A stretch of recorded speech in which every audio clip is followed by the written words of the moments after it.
Welcome to GONKCAST, a long-form discussion podcast about the music of English electronic duo Autechre, album by album, EP by EP. I'm Gabe. I'm Dan. And we are sorry about the short delay on this episode. I'm getting ready to move and didn't realize until rather late that certain obligations would prevent us from recording last week. In any case, though, this episode, we finally caught up to the present day with Autechre's most recent studio LPs, their 14th and 15th LPs to be exact, Sign and Plus, both released late last year in 2020. However, we're far from done with Autechre, and I want to give you a rough overview of what we'll be covering in the weeks to come. Basically, there are a few major aspects of Autechre's output that we'll try to discuss in roughly chronological order, starting with stuff like the Warp tapes and the Artificial Intelligence compilations, then moving on to Guestcom, the remixes, and the Hafler Trio collaborations. Some of these will be like multi-part series, and others will just be one-offs. Along the way, we'll continue to do our shorter bonus episodes on like major radio mixes, especially popular live bootlegs, some weirder stuff maybe like the Pi soundtrack, the EP's box set as a whole, and other notable compilations on which Autechre's work has appeared, and then some fun stuff like ranking our favorite tracks, etc., etc. We also want to do episodes on Autechre's biggest influences and other artists that Autechre has influenced themselves, but we're not 100% sure where we'll fold that stuff in yet. The point is, we've got lots of stuff coming down the pike, and we're always going to keep you updated on what's coming up next. And on that note, our next proper episode, about a week from now because I screwed up our whole schedule, will be on a major chunk of the main discography that we've been skipping until now, the Japanese bonus tracks. We're going to discuss and maybe even rank all of them at once, so if you've got thoughts on any or all of the Japanese bonus tracks, send them our way, gonkcastpod@gmail.com. We'll also do another listener email episode shortly after that, so if you've got new thoughts about Sign and Plus or anything Autechre related at all, send those in as well. And lastly, are there any AE adjacent topics you want to make sure we cover now that you're afraid we might miss? Do let us know. gonkcastpod@gmail.com. Okay.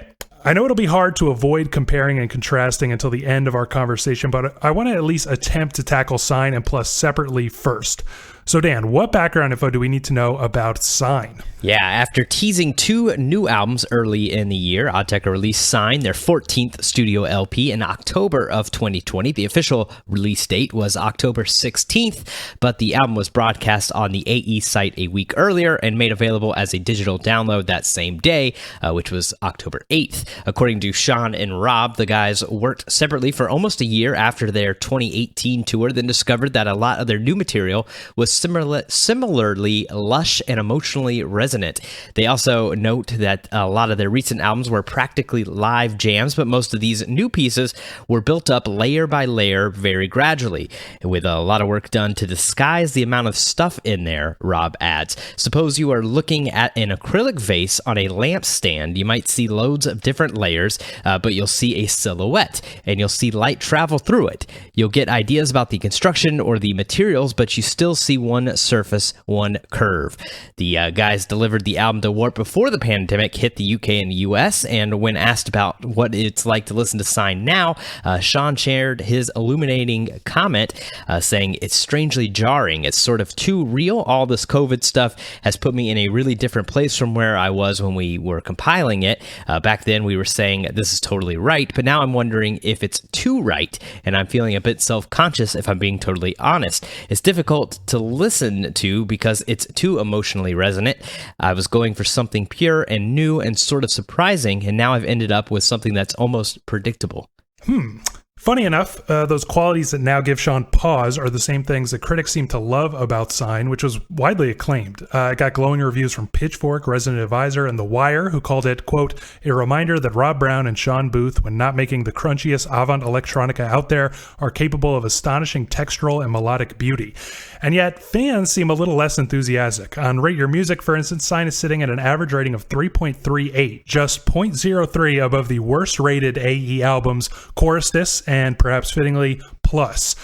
Now, this will be a slightly unique episode because we recorded first reaction episodes on Sign and Plus when they first came out, and we'll get to reassess those reactions now that the dust has settled a little bit. It's funny because I remember, lots of fawning and much higher ratings when Sign dropped. I guess that always happens, but still. But what do you think, Dan? Does it seem to you like fans have kind of soured on Sign, or what's your sense of its reputation now? I think the thing is like the people who listen to an album, right away, and hop on Rate Your Music and stuff to rate and talk about it are big fans. So I think, it's obviously going to skew higher.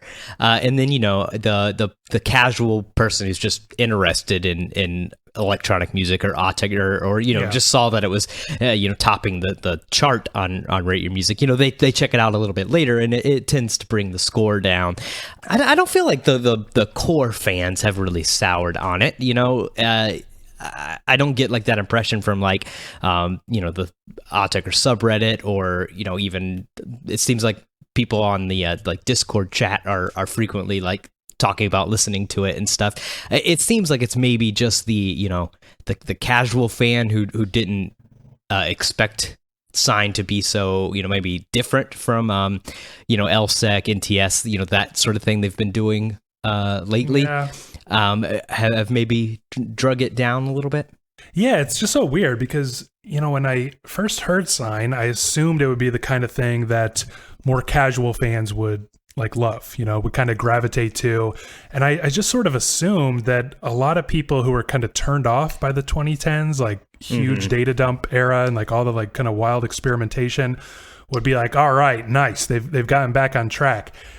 And, I guess it's just hard to tell. Is it the hardcore fans or is it these more casual fans? Who's responsible for this like downward trend? But I don't know. I just get this like weird feeling that it's just kind of, I don't know. People are almost like have almost sort of, it's like they're underrated already somehow. Yeah, that makes sense. I mean, in such like a massive like discography like Autechre has, I think it's sort of easy for that kind of thing to happen. And maybe them being so new and slightly different, it sort of has led to like an underratedness. Yeah, I mean, it's kind of my theory that like stuff like XI and like even LSEC and NTS brought a lot of new fans on board because it was so like arresting. You had to stop and like take a listen because it's like, holy shit, they put out 8 hours of music. Like I got to check that out. And this is just like, it's like easier to ignore or something. Yeah, I think totally. I mean, too, like with NTS and LSEC, like it was a news story that they, released such giant records, so I think, right. If you're just sort of casually into, experimental music or less than mainstream kind of things, and maybe you see an article on Pitchfork mentioning 6-hour album or something, you just you check that out of curiosity and find something you like. Whereas like Sign, and plus we're back to essentially normal album lengths, and so it's not going to garner that sort of attention anymore. Yeah, well, I want to ask you what you remember about listening to Sign for the first time, even though we might be repeating ourselves a little bit from that first reactions episode. But first, let me read this email from listener Joe, who says, I was excited when I realized that Sign was going to be AE's third shortest album so far. I was one of the people that would have been disappointed if the next release had been 16 hours and was looking forward to them doing something different than the 2010s. I was psyched when I heard about the live stream because I missed out on the NTS ones completely. You mentioned the live chat that went along with the stream was a brain cell murdering shit show, but I was on Reddit instead where there was far more reasonable discussion. I loved the experience overall. So how were you feeling going into Sign, particularly since we knew it was going to be much shorter than their last few projects? And what do you remember about hearing it for the first time on that live stream? Yeah, I was a little glad that it was back to a normal length, and because if they just kept, if it was a 16-hour, like then it becomes like a cliche and that's their thing. And, so it was kind of nice to do the unexpected. As for the live stream, I was working from home at that period, like a lot of people.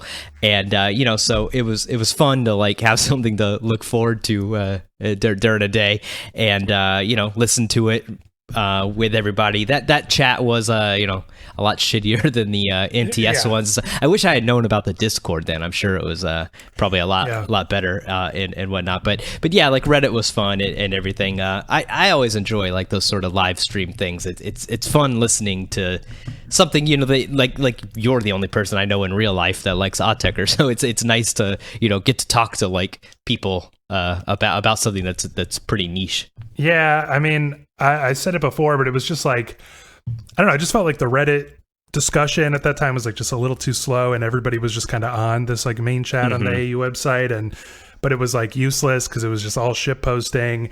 On top of that, I think that there was just something about Sign, obviously we'll get into it, but that just did not work well in the like, low bitrate live stream kind of like setting. And so it just felt like kind of a wash that like I just like couldn't get a handle on it on that first listen.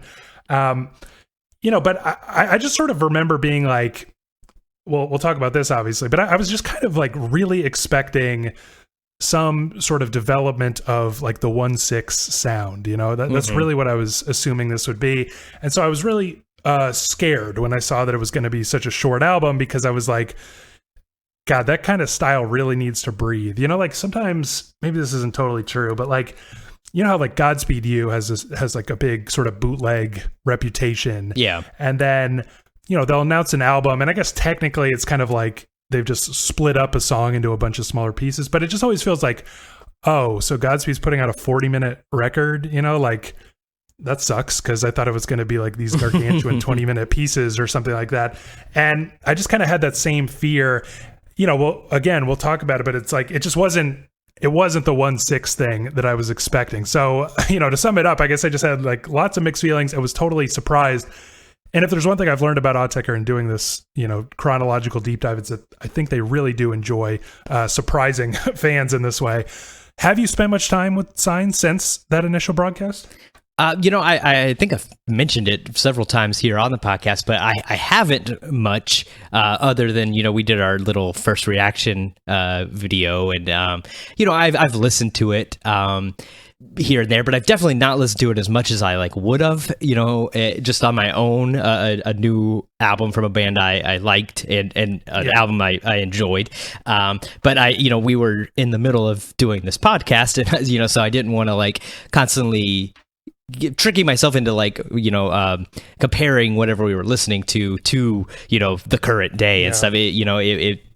I really tried with all the records, to never look ahead or anything. So I played Sign and Plus, here and there, but definitely not nearly as much as I would have if not for this podcast. Yeah, I kind of like, I've been very disciplined about it. I'm only going to listen to the album that we're reviewing, but for some reason I made this like weird rule in my head where I'm allowed to listen to Sign and Plus also because they're new.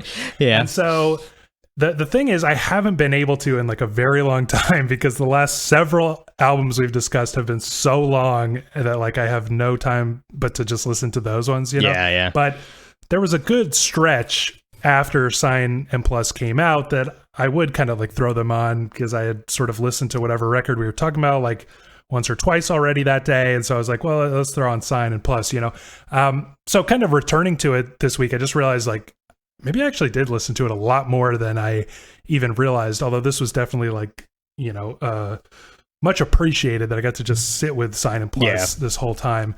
Now, listener Jordan shared this overall description of Sign where he says, the feel of this album is smooth and curvy rather than harsh, a sort of sweet taste. The beats are as rhythmically good as they usually are, but less overt than in older works.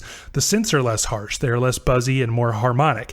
And it reminded me of Rob's own description where he compares the album to an acrylic lamp, saying you'll get ideas about the construction or the materials, but you still see one surface, one curve. So what do you make of these descriptions, and how would you describe the overall sound of Sign? What sound palettes are Autechre working with this time? Well, I think we're definitely in a new era of Autechre, and I think that's to kind of go back a little bit. That's sort of the biggest surprise, from that live stream and stuff. Like you said, thinking it would be more like 1/6, which I think is still sort of that previous era. I was shocked, to be in a new world.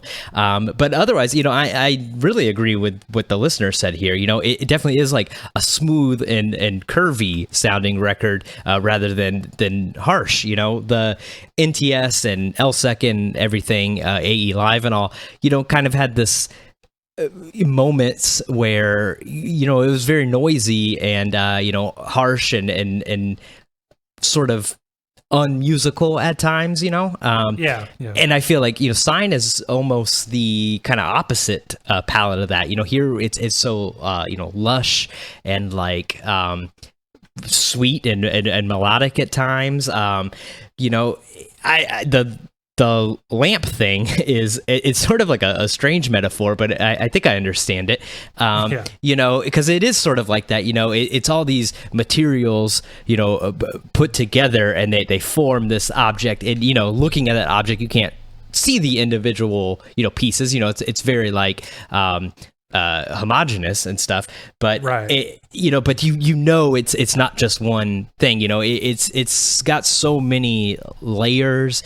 I mean, it's really like a headphone record, and I think you mentioned it with the live stream being a little shitty because of the low bit rate. I like completely agree with that, because this is a record I think you want to hear loud and in your ears and paying close attention. It's one of those things like every time you listen to it, you can find a sound or a moment or something that you like didn't notice previously. Yeah, it's kind of like a real like oozing, bubbling kind of quality. And I agree. It's like there's like you would have a temptation, I think, to call a lot of the tracks here like synth solos, which couldn't be further from the truth, But you think about a track like F7 or something, or like GR4, or, even like Mataz Form 8, you would be like, oh yeah, that's like a piece composed for solo synthesizer. You know what I mean? Mm-hmm. But when you actually listen to it, there are so many layers and things going on. But it still just sort of retains that like weird simplicity where it just feels like this kind of singular piece. You mentioned the melody, and I feel like that's obviously one of the most striking things here, because there is a lot of use, and like this would sound so mundane if you were talking about any other like musician, but there is a lot of use of like chord changes underneath a lead melody, you know what I mean, which is like a fundamental part of all music, but not for Autechre for the last a couple decades, where it's like just straight up there are like these kind of gorgeous chords anchoring like these lead melodies, and again, like I was just saying, it sounds like maybe a single kind of, somebody with their left hand and their right hand, and yet you kind of realize that there are like sometimes dozens of sort of melodic voices, all sort of like competing and like oozing in and out with each other, tangled together. And yet there's always this kind of like anchor chord that just makes the whole thing make sense. It just makes it feel like these kind of tightly composed little pieces. Yeah, definitely. I mean, I think it's the sort of album, like, if you just have it on in the background, or, you listen to it once or twice, it does sort of sound like what you said, like, almost solo synth, pieces or something. But it's then when you look closer, you see the parts of the lamp, and you tell that it's actually like incredibly dense. Like there's oftentimes like a ton of stuff going on. I think like the record has like a very like Vangelis sort of feel to it. Yeah, I like Vangelis, and I mean I particularly love like the Blade Runner soundtrack, but some of his other work is it's cool, but it gets a little cheesy at times. And I think this feels like if Vangelis never was cheesy, sort of thing. Yeah, I guess that's something I feel like one of our listeners brought that up a little bit later, so we'll swing back to that. But like the other thing I wanted to mention though is just that like there's just such a cleanness to the sound here, and it sort of gets into that like that what's the word I want, like illusion of simplicity, where it just feels so, I don't know, clean. I liked how like The Wire sort of mentioned in their little review about like normally Sean Booth and Rob Brown are making the crunchiest avant electronica here, and it's true that I've sort of come to associate this era with them. So then here it's just like so striking to hear such clean, I mean lots of like beaming, totally bright sounds. It's like again, I guess like you said, the total opposite. Now, we already started kind of getting into this, but I do want to ask you about Sean's comment about them trying to, quote, disguise the amount of stuff in these tracks. And we actually got a lot of emails on the topic as well. Listener Darren shared a review he wrote where he argues that the album is an exercise in restraint, saying that this new release embraces, if not simplicity exactly, then definitely warmth and emotion. It feels refreshing. Where a lot of the duo's material over the last few years has been quite cerebral, this album feels more from and to the heart. And listener Tron similarly clearly argues that a lot of these tracks are simple enough to play on piano, calling them strikingly human and imperfect, introspective and emotional. On the other hand, listener Joe emphasized that you hear almost nothing repeat if you listen close enough, but if you zoom out, the songs sound like there's no development for 5 minutes and just stays in place. Listener Tom also wrote in to say that hi-fi listening is essential for all of Autechre's music, but especially for Sign and Plus. So there's a lot to unpack here, and some of these takes might not be as opposed as I'm making them out to be. But, again, we started to get into it. But do you see the songs here as like strikingly simple or just deceptively simple until you that get into that required deep focus of kind of like headphone listening? Yeah, I think it's deceptively simple. There are some of the songs that feel like you could strip it down to, just sort of a piano piece kind of thing. Like I was thinking, there's always like those little orchestras and stuff that'll like, play Radiohead or play Bjork or something, or maybe, I've even some Aphex Twin or something. It's like there's a couple things on here that you could strip away, all the ethereal sort of layers, and it really is just sort of a piano piece, maybe like a small violin concerto or something like there with it, but it's deceptively so, because that's like when you just listen to the song and you once or twice, maybe not paying that much attention, it feels like that's the meat of it. But really, there's so much like other stuff around it that I think if you stripped all that away, the song would end up being like so bare and like empty. It's just like just in a way that you don't notice it.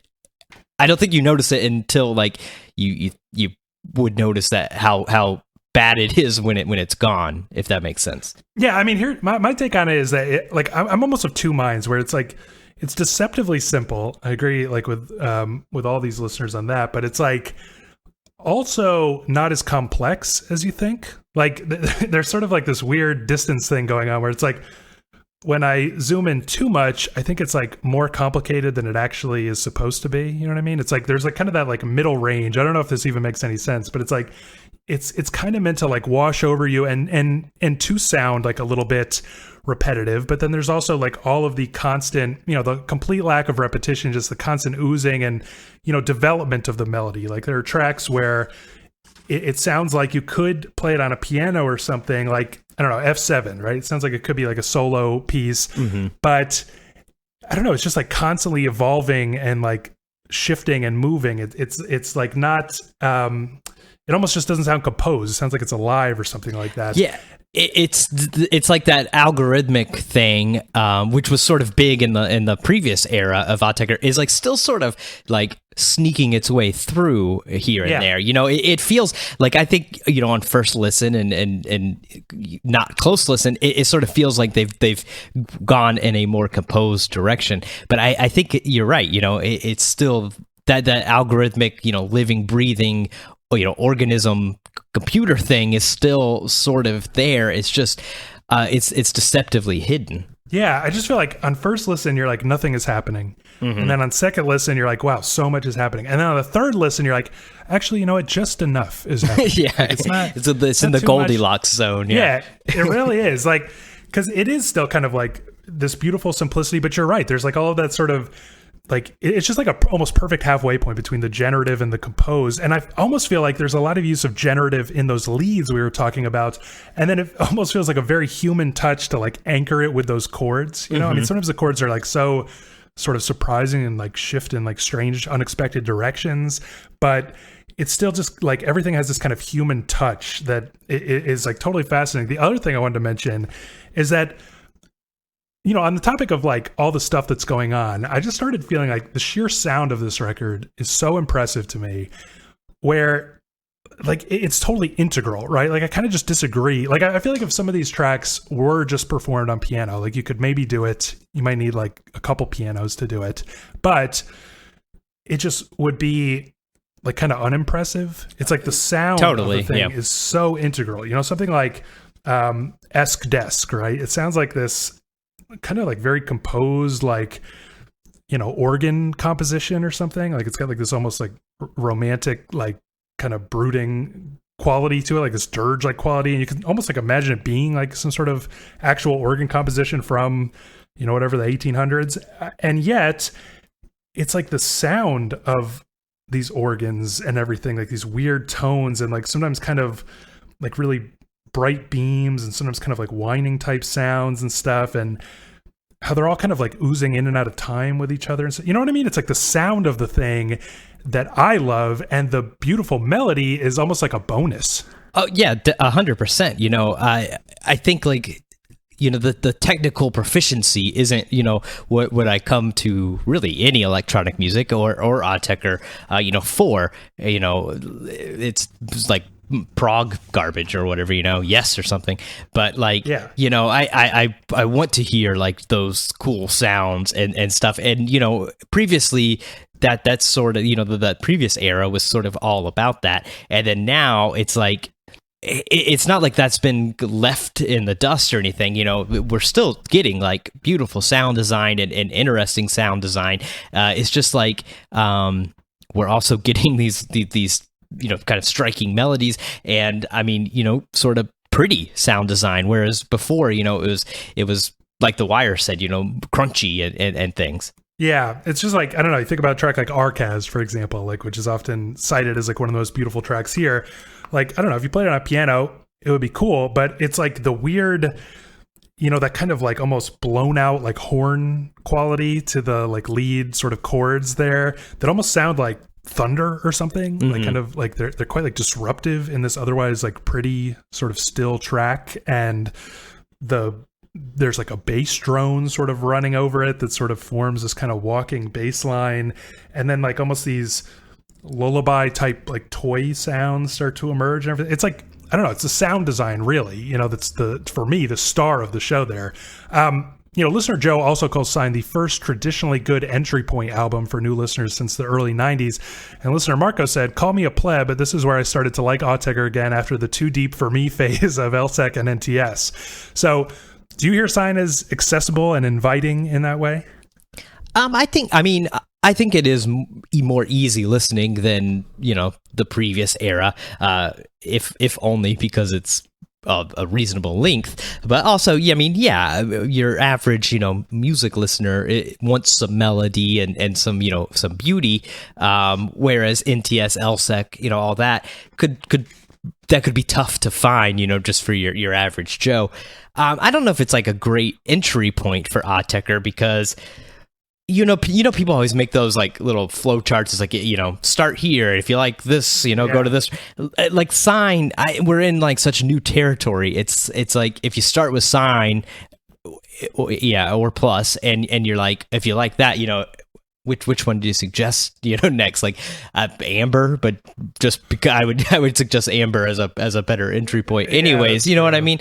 It's just sort of, I don't know like where you go next. I mean, maybe it's a good way to, if someone's like sort of familiar with Autechre and, maybe like a little intimidated by it or something.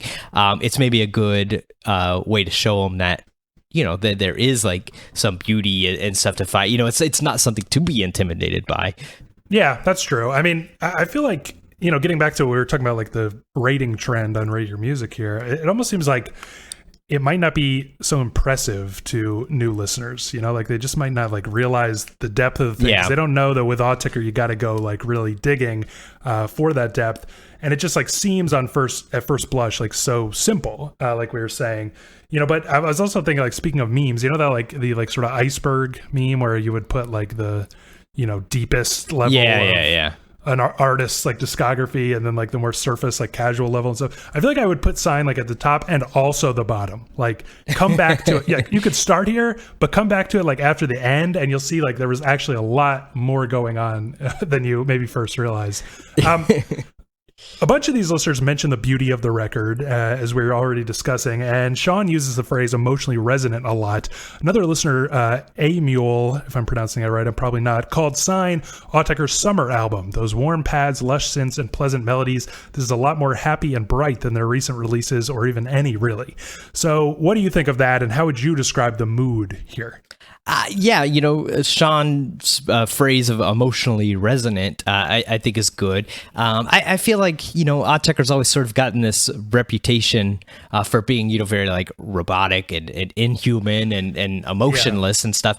So it is like sort of impressive, to now make an album that everyone uses like the term emotional to describe it and stuff. That's really interesting. As far as it being like a summer album, I don't know if I fully agree with that. I couldn't. I don't think I could slip this on at the pool or anything. Yeah, I mean, it's got kind of like a melancholy strain running through it. I think like we keep talking about like the beauty and everything, but there's something kind of like plaintive about it, and so I could see like a summer night kind of album. Yeah, I could see that. It definitely has a nighttime feel. Yeah, it's interesting because it is like very bright and warm. I totally agree with this listener, but it's like also a little sad, and I don't know. It's weird. I can't remember like another time that I called like a Autechre record sad. I've used like menacing, frightening, scary. But like never sad. No, exactly. I mean, sad is sort of like. It's not really like ever emotion I really associate with electronic music. It's not really like something that it usually goes for. It's either the happy, party, dancing kind of thing, or the menacing, scary, dark thing. Weirdly sad is like a emotion it doesn't seem to touch on that often. Yeah. Might be worth pausing here, even though I'm a little hesitant to talk about the context. You read that interesting comment from Sean about the album being, quote, too right for the moment. And listener Dan wrote in to say, I think it's hard not to place Sign in context of the pandemic. It's almost a perfect soundtrack. It's somber, slightly menacing, and it ends with probably the most beautiful piece of music Autechre have ever created. Listener Colin also singled out Esk Desk as the darkest moment on the album, saying, it sounds like a theme for the doom that was 2020. So how do you think COVID affects the way we hear this album, or maybe just everybody has sort of related to this album? I mean, it's impossible basically to separate them. I mean, this came out in October, that's deep into the pandemic. And even though, it wasn't created, during it, it is like strangely, prescient and stuff, because it does like have like a you do sort of get those like that doom melancholy sort of feeling, which with October was a pretty melancholy doom sort of time. It's a lot of times I think I would say like people are just reading into it. It's biased because you're projecting your own experiences on it, but right, I mean, I think this record like really does sort of have those qualities, and it's just either unfortunate luck. It's Sean and Rob seem to not really dig that it has this sort of association, but it's also just kind of maybe even like a necessary kind of record. If they came out with something that was real dancey stuff, it kind of just people maybe wouldn't have been even in the mood for it, kind of thing. I know. Well, it's funny to remember because like I was just thinking about it. Like the 1/6 sets came out like at the very start of the pandemic, and at that time it just seemed like a little less serious to me, or I just didn't really like understand the gravity of the situation. And I was thinking, this is perfect because it's like a ton of material to listen to. We're all bored. This will be fun. You know what I mean? And then, that was still like when it was like, hey, Tiger King is on. Everyone was just sort of, it was like a vacation for a little bit. It's like, oh, it'll be over by Easter. Yeah, that was how like it felt. And then like by the time of Sign, like it had really settled in. And yet, like to what that listener was saying just a minute ago about like how it's got like sort of a warmth to it, this record. I just feel like it almost perfectly captures how I was feeling at the moment, which was like, things are like kind of scary and like sad, but like for me, I'm just at home, like with, my wife, like I'm just kind of like, no, yes. You know what I mean? Like it kind of had that like simultaneous like sadness, but also just like, it was nice being at home and stuff. It just weirdly like captured that like weird, indescribable feeling that I felt in October. No, yeah. I mean, October was like the perfect time for this to come out, because the same way it was sort of at that period where it was like, the end wasn't really in sight at all, whereas earlier, obviously the end was even less in sight, but it was like sort of like, in everyone's ignorance, or, refusal to believe it wasn't going to be in sight. It just kept being like, oh yeah, the lockdown's just going to be a week or a month or, and then it was 2 weeks, then it was 3 weeks, and so on and so forth. And by October, it was just sort of like, will this ever end and everything. And so, but yeah, I mean, I had the same thing because I was sitting at home with my wife. I was working from home. I wasn't really having to do much. It was like strange. Like if the world wasn't falling down around everything, it would have been like a really great time. Yeah, and I hope it doesn't like sound like we're minimizing, because I know a lot of people had it like way worse. No, yeah, definitely, but yeah. I just feel like for me personally, it was like this weird kind of captured just the feeling of like, adjusting to this like weird kind of scary new reality and just kind of like figuring out a way to still have happy moments. I just like weirdly captured that. Now, on the topic of, what you mentioned earlier about Sean and Rob not being so happy about this association and this timing, I totally understand that, because like I was saying earlier, it just seems like they are very interested in sort of surprising fans, like again and again, and sort of like switching up. And imagine if there was no pandemic and like this album came out, it would be like so weird. Yeah, I think know what I mean? It'd be like, what's gotten into them? Like, what the hell? Like, did they have a personal tragedy, or like what is going on? But instead, it like just sort of felt like, oh yes, of course. Yeah, no, exactly. I think people too, like probably don't realize, like this album was recorded before the pandemic, because it does sort of have that feeling like it makes sense, and it's very like of the time and stuff, but it's really just coincidence or bad luck on their part, because you're right. Shock. Because I think it definitely, a lot of people were sort of just expecting the next step on from NTS or the 1/6 sets, and then I mean, it's something like completely left field. Whereas, if it was a normal year, if this came out in 2019 or something, like it really would have been strange. It would have been like, oh, man, we're going sad, melancholy over here. I know. I was trying to think of like another like a similar situation or something, and maybe this isn't the best comparison, but like what's that, like a Beck album, Sea Change, that was like all of a sudden like really depressed and sad and like acoustic, and that was just kind of like, what the hell? Like, what? I never imagined, like, that the dude who was like making Odelay and stuff would like shift into this. So there would have been like that same kind of like fun and surprise, and in a way COVID ruined the surprise. So I get why they're sort of annoyed by that. And I kind of wonder if when more time has passed, if we'll forever associate this album with COVID, or if, like 10 years from now, it'll just be like that strange detour into like really emotionally resonant music. Yeah, that will be like an interesting thing. I wonder like how much COVID will stick in everyone's mind. I think it will more, because I think of like, the 1917 like pandemic. I don't think most people had heard of that until COVID, because people were talking about it like in response to COVID. But I mean, one, that was 100 years ago, and two, it was a completely different world. So I do wonder, like will COVID sort of be like the new 9/11, where it's like, you think of the world as pre 9/11, post 9/11, at least here in America. Will it be like that with COVID, or will we just forget about it in 5-10 years? Yeah, I don't know. I don't want to get like too far off track, but I just have like this weird feeling that we're gonna like totally forget about it, because it's like, I feel like we're already doing it. Yeah. Yeah, there was all this stuff like, how like it felt like before this, it was like the future is online work and online teaching, and this is gonna hasten that. And then like after doing it, we were all like, this sucks. Let's never do that. Yeah, exactly. Like, every like way that life changed for the pandemic, I feel like we're gonna like shift hard in the opposite direction, because it was like not fun at all. And anyway, side comment, but I feel like it's possible that we may be able to, hopefully Sean will be happy about this, separate Sign from its context.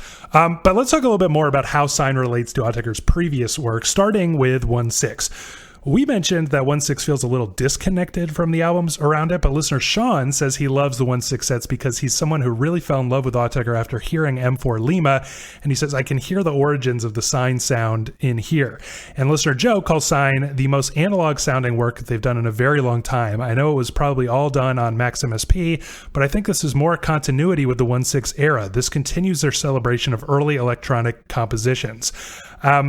You mentioned, Vangelis already, but what do you think about that take? Is Sign more similar to the 1/6 sets than we previously thought? I think in the sense of what that listener said, of it being like sort of the most analog sounding in a while, because it truly does sound like, some of those old, Vangelis-y, synths, like the Prophet and all that, stuff, like the real nice, poly-voiced synths.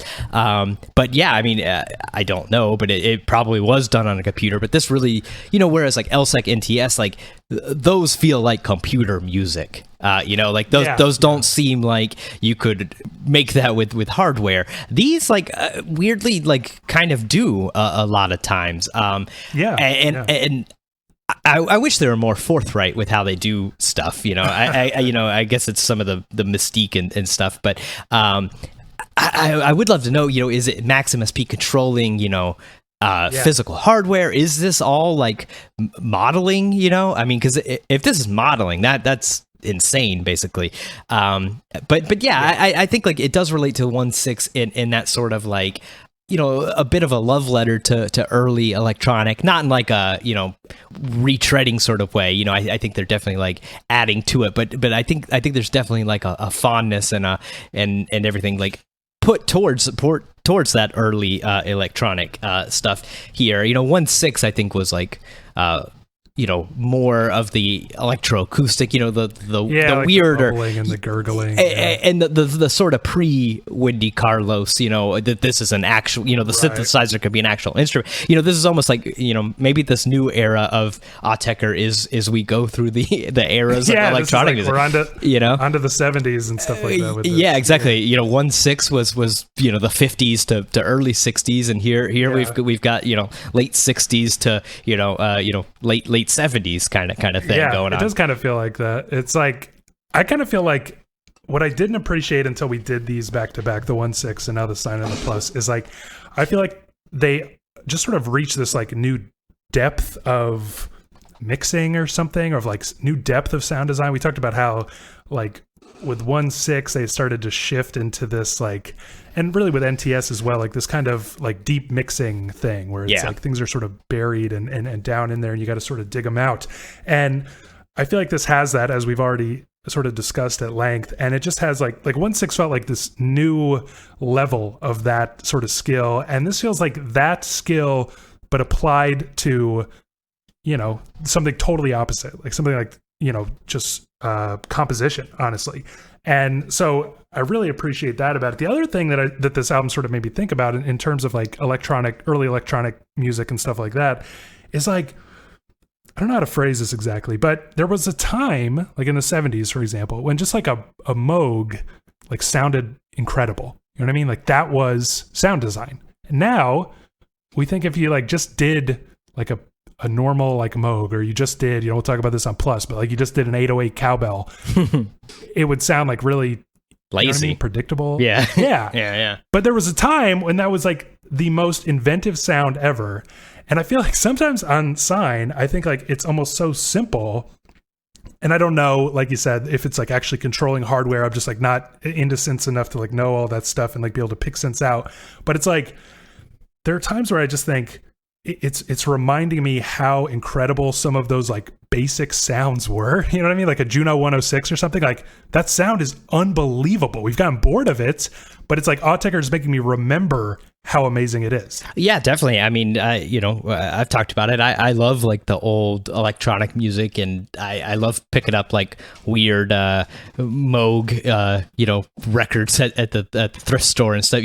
Just because you're right. I mean, it was like the electric guitar had just been invented. It was literally like sounds that have never been heard before. And yeah, I mean, after 50, 60 years, it's like the electric guitar. It's just sort of ubiquitous and has become, it's the same way, Chuck Berry was nuts, and that was just no pedals and, just a guitar straight through an amp. You do that now and it's a little, I know. It's a little weird, corny even. You know that feeling like when you get a new synth and you start messing with it and you're like, that sounds really cool, but I gotta like fuck it up now. Yeah, exactly. That's the like core sound of this thing, so for some reason it just sort of feels like this celebration of like the clean core sounds or something. Like even though they probably designed it on XMSP, it feels like this weird, like just remember how amazing like electronic music really is, like just at the bottom of it. On the flip side though, listener Joe also notes that a lot of listeners seem disappointed with Sign because it wasn't the huge step forward that 1.6 seemed to predict, but says the reason why Sign got universally good reviews from people who don't have Star Trek The Next Generation themed avatars on We Are the Music Makers is because it's a good album, not because the reviewers were all a bunch of hack dummy casuals who didn't get into every single 1.6 bootleg the second they got leaked. So do you agree that Sign isn't a huge jump forward? And is it possible that some listeners would enjoy it more if they just kind of forgot about how like out there and experimental 1.6 is? I think 1.6, we talked about it in our last episode, like how that was written for these like seated venues and stuff. Like it was composed like with the venues in mind, and that was something and once I learned that, it sort of like opened up the idea of 1.6. It made it make much more sense, and I think that like makes 1.6 like much more of a detour than a lot of people were sort of thinking it would be, because I guess I didn't know the thing about the venues until we started prepping for our last episode, right? And so maybe other people didn't either, and when you listen to it that way, I sort of thought about it the way I saw Autechre, standing in a regular old club. Right. And if you think of 1.6 standing in a regular old club, it's really insane. But I think when you put the seated venue context to it, it makes more sense, and it's more of this, what we talked about, like this electronic music, love letter kind of thing. And so, I think like that sort of, if I knew that at the time, I think I wouldn't really expect like the next record to go in the way of 1.6, because 1.6 like requires like that venue thing. So it's such like an integral part of that process. I think that like I wouldn't really expect a record to like continue that or to build off it or anything. Yeah, I mean, going into it, I thought that that's what we were going to get. Like, I did too. I didn't know that. Yeah. I assumed 1.6 pointed the way forward, but you're right. Now it sort of seems more like a thing that was prepared for a very specific context, which was like concert halls. And it sort of like works perfectly in that setting because it does feel like sort of early electronic composition and stuff like that. This feels much more designed for home listening, and, it almost makes it feel like that tour, the 1.6 tour, was like the laboratory where they sort of worked on the sounds and the mixing techniques that they then used to create like kind of a very different thing. But the question, like I hear this a lot, that like Sign is disappointing to people because it isn't any kind of huge jump forward, not even like just a development of 1.6, but just like, the first Autechre album in almost 10 years that wasn't like a big leap. Is that how you see it? Because we had listeners right in that were like, people shouldn't stress so much about that. Like, not every album has to be a big jump forward, but do you see it as a jump forward? I mean, a jump forward in the sense of like pushing electronic music forward, or it just like being different from anything else at like Autechre's discography? Well, I guess that's the question. But there are a lot of albums where we get both, right? We get both Definitely. at the same time on like Confield and Untilted and stuff like that. So, well, I think it is like much different than much of the rest of Autechre's discography. I mean, like I said, if you're making the flow chart and you start at Sign, I don't particularly know, what to go to next, right offhand. Right. So I think it is a jump forward. It's maybe not like some sort of leap like NTS and LSEC were or something, but I mean, it's a group that's in their like 20th, second decade, third decade, right? However long it's been, you can't expect like everything to be like a world shattering, giant thing. Not to diminish Sign, because I think it is like great and like a new thing. Really, like I said, I mean, if they made LSEC, 6 here and just like it was another 16-hour album with just crazy noises, like, I mean, would I enjoy it? Yeah, sure.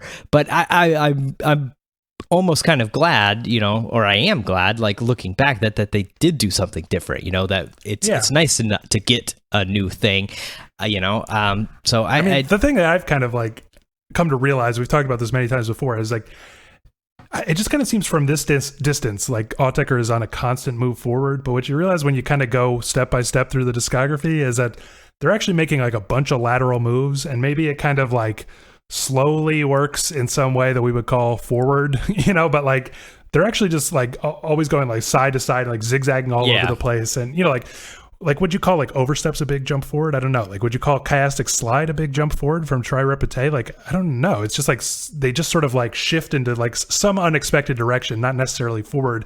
And I feel like coming off of the 2010s work, like you were just saying, they're like really crunchy avant electronica stuff. It's like, this is a pretty unexpected, like pretty wild move. So I just really don't even understand that criticism that it's not like a forward leap. Yeah, no, I think you're exactly right. It has been like a career of these like insane lateral leaps. Because yeah, I mean, even like, when you get an album and then there's an EP that follows it, like very frequently that EP is even like very different, like how often do we say like, this doesn't even sound like it's from the same, time period and stuff, they're just like such a chameleon, of a group. Yeah, well, as you might expect, we got a ton of emails comparing Sign to Oversteps. I can't read all of them, but listener Pokepox calls it Autechre's worst album since Incunabula because it's basically just more of Oversteps, but with a sonic palette far more bland and samey.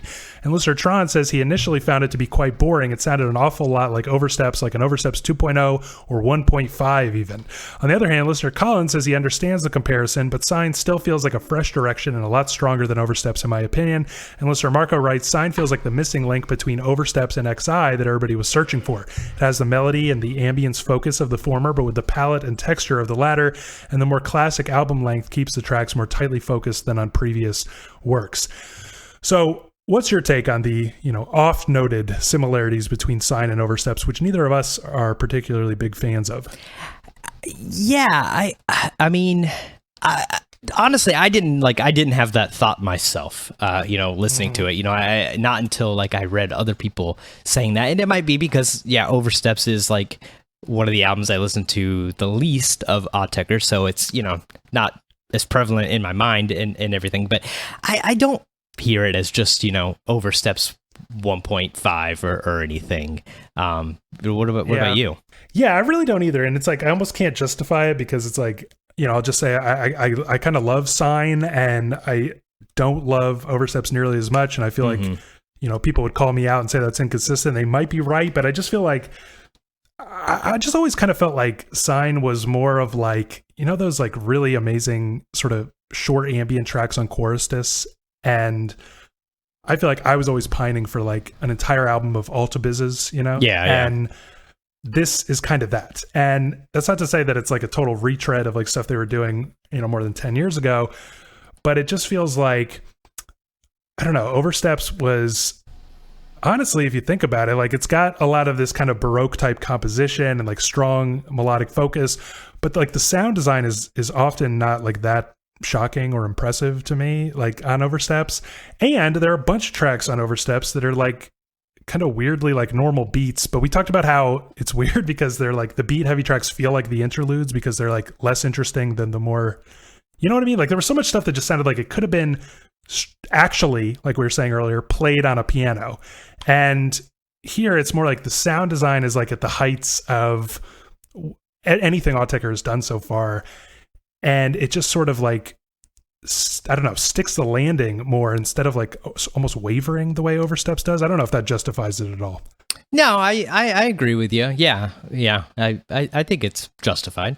Well, this might be a good point to talk about the artwork created once again by the designers Republic, because listener Tron writes, like Oversteps and Move of 10, there's circular shapes on the covers of Sign and Plus, and one could get into the deep symbolism of the circle, but a closer inspection reveals that they are actually not circles, but rather several bean-shaped patches of color eclipsing one another, creating an illusion of circles.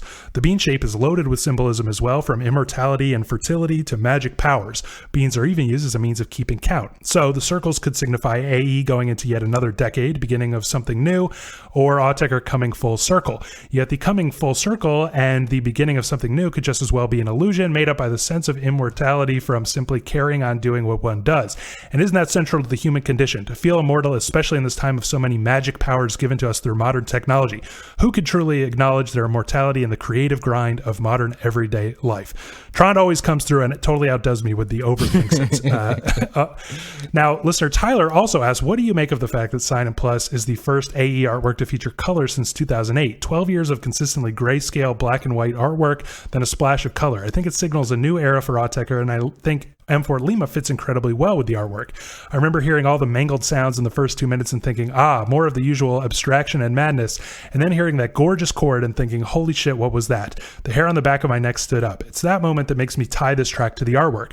I envisioned the Sign artwork without the circle, just the gray background, something that would fit their artwork theme for the last decade, and then as that chord comes in, that circle suddenly grows into existence from nothing and pulses around as the chords swell and shrink through the duration of the track. That synth is the splash of color on the artwork, and the particular shape it's making is like a freeze frame of the many different pulses it undergoes as the synth changes throughout the track. So I know that was a lot, but I liked both of these analyses very much. So, but what do you think of them, and what do you think of the Sign artwork in general? Yeah, I like both of those analyses as well. The artwork in general, I'll say just purely from a aesthetic standpoint, these are some of my least favorite covers from Autechre. Really? Yeah, I don't love them. It is sort of strange that we've gone with color after so many years. I don't understand, what it's supposed to be. Yeah, the bean thing is interesting. It really reminds me of like did you see like the first picture ever of a black hole like a year or so ago? The Sign one is the same like colors. That's right. And it sort of like reminds me of that. But then Plus is like that if it was made of Sprite.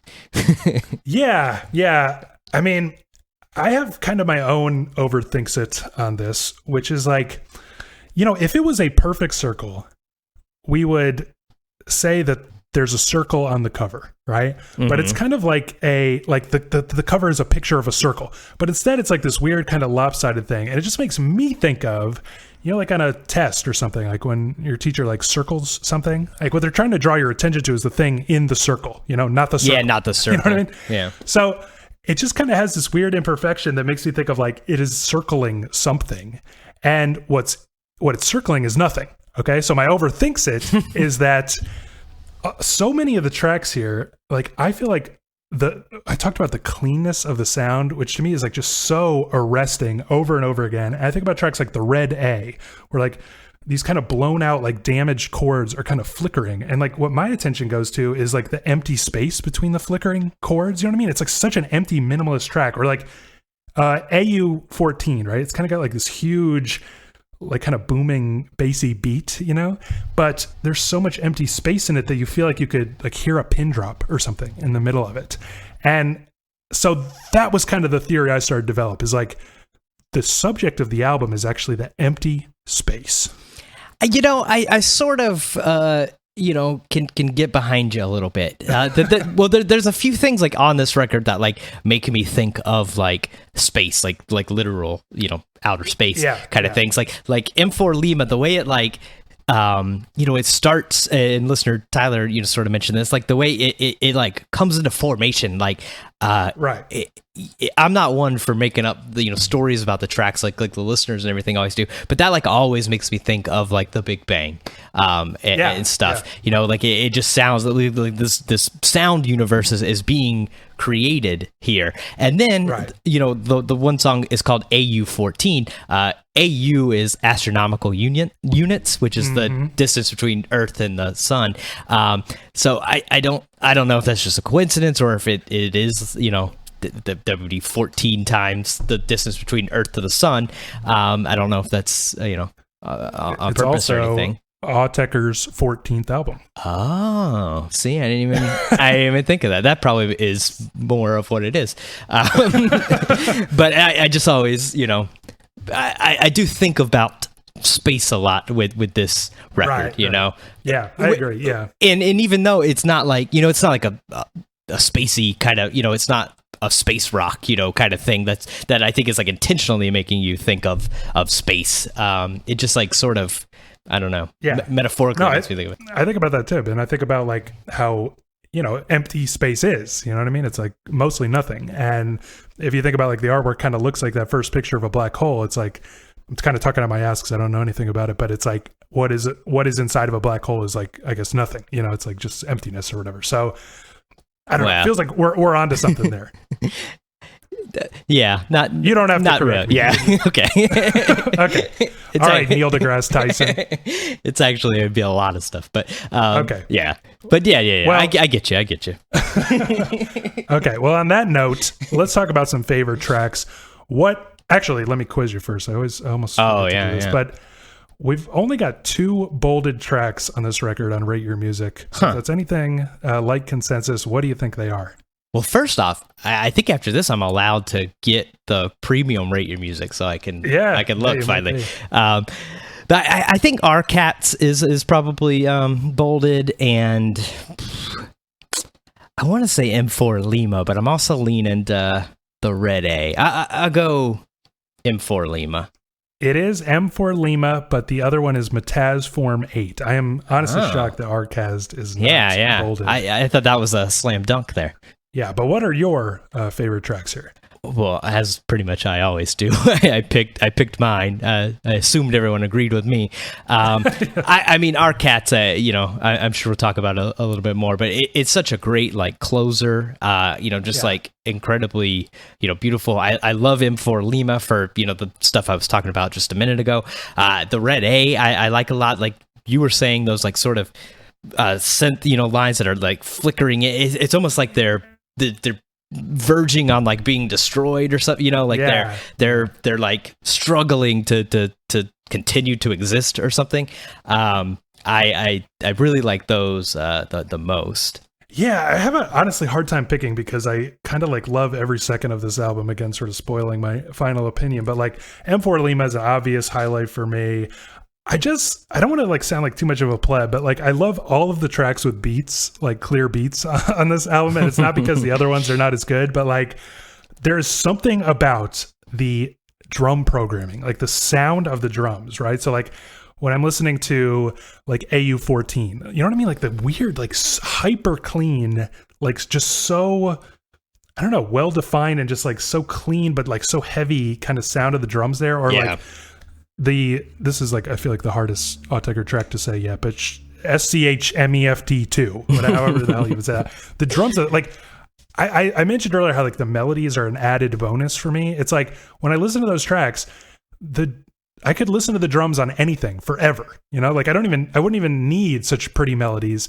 They do have them, but it's just like the sound of the drums is like, and also like, SI00 has kind of a similar thing where it's like, it's kind of just like almost like a 4 on the floor, kind of like, I don't know, slippery kind of, I mean, it's like sounds kind of lopsided and weird, but then like that kind of droning, like low end, like I've never heard such potent low end on any record of my life.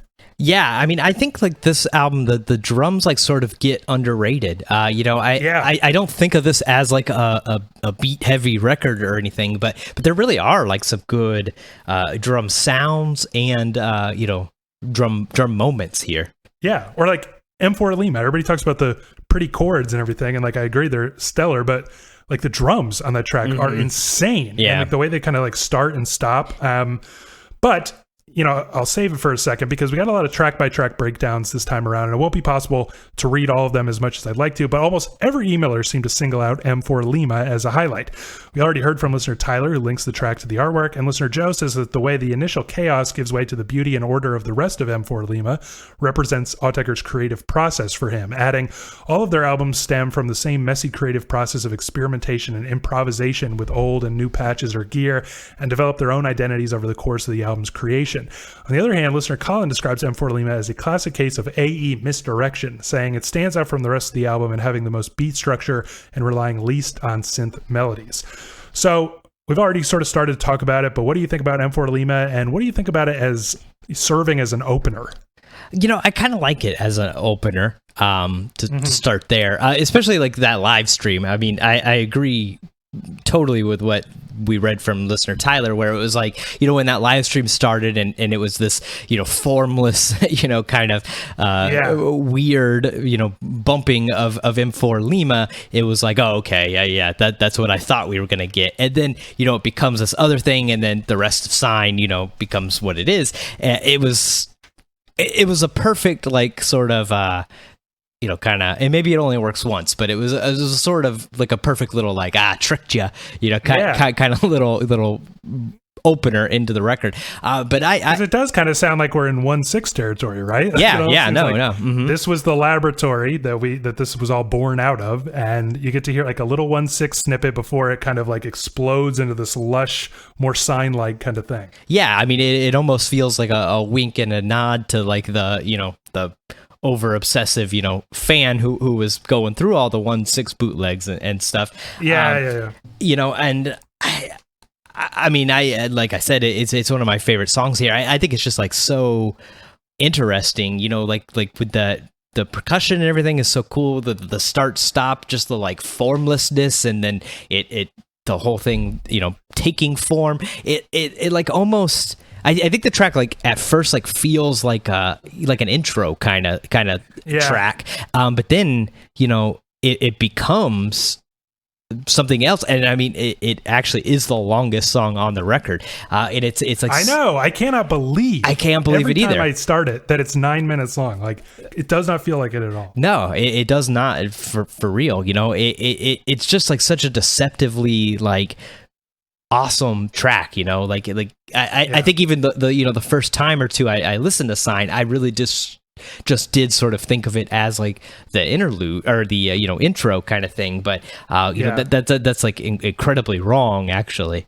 Yeah, the other thing that, I mean, I just love this track, but the other thing that always amazes me every time I put it on, I mean, I just like have no trouble calling it like one of Autechre's best tracks ever, honestly, but like there's something, and I don't know how they accomplish this, but you talk about space and like the universe forming and stuff.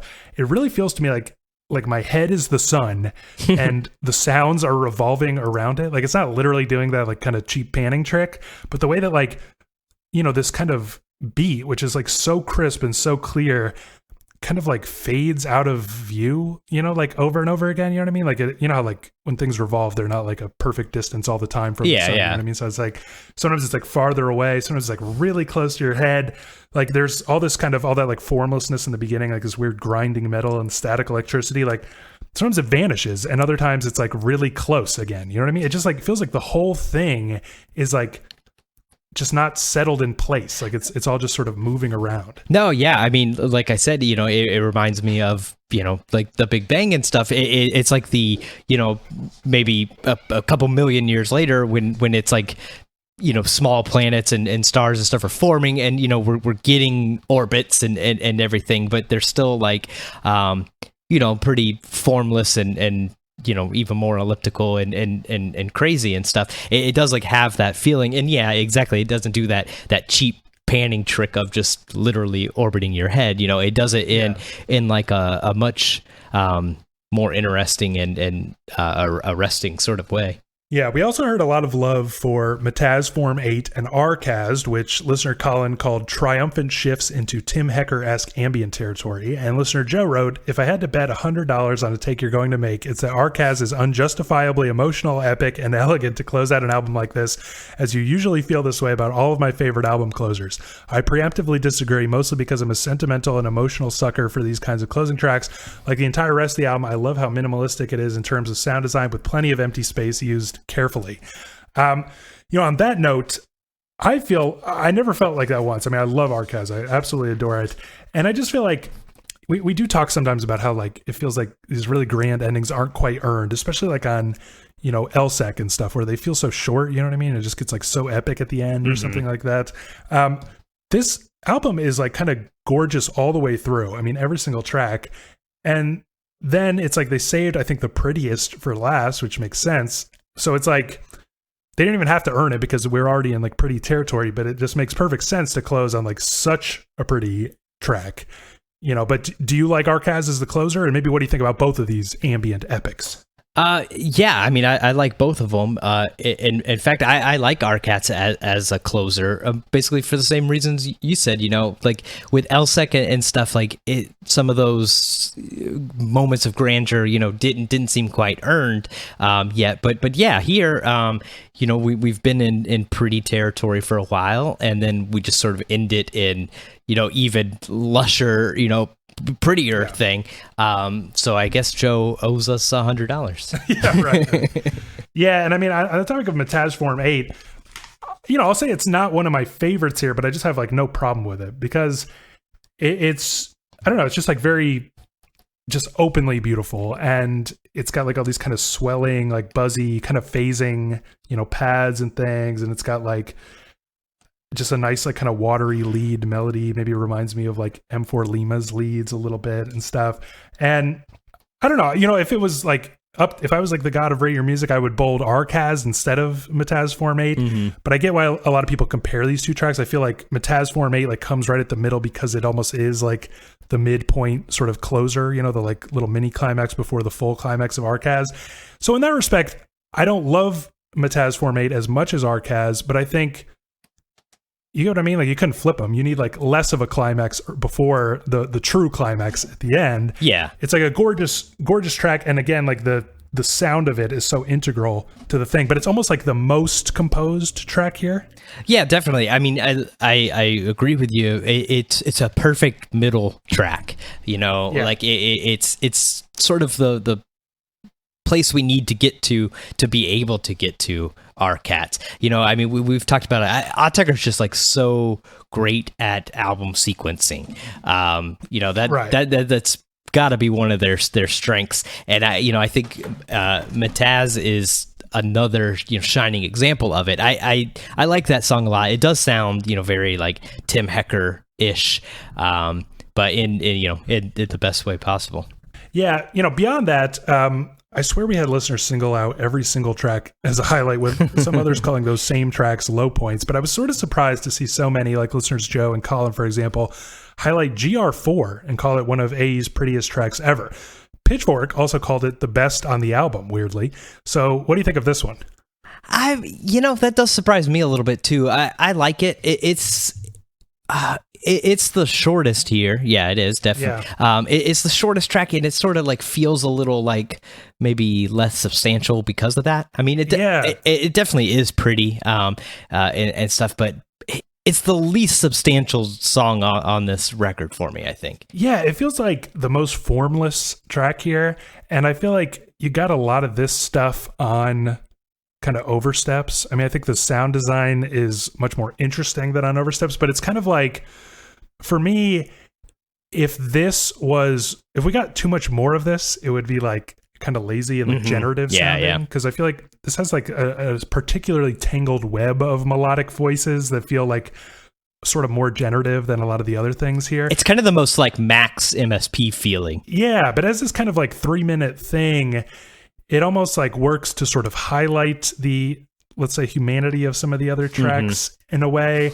And it just kind of like breezes by in this like generative prettiness that I feel like kind of lifts up the tracks that surround it. So I don't know if I would call it a highlight, but I just have no problem with it again. Yeah, I basically agree. I think it serves a decent purpose, but yeah, I wouldn't call it a highlight, but I wouldn't kick it off the record either. Well, are there any tracks you really don't like here? And I guess I should quiz you. I feel like you might be a bit surprised, but there's one track that is considerably lower than the rest of them. What do you think it is? Oh, I don't know. Again, I just want to go with mine and say GR4, but if you said it surprises me, I don't know. Escape Desky or whatever, track 4. Nope, it is your beloved The Red A. Oh, really? At a 3.3, which is, substantially lower than I think any of the other ones. But what are your least favorite? It sounds like GR4.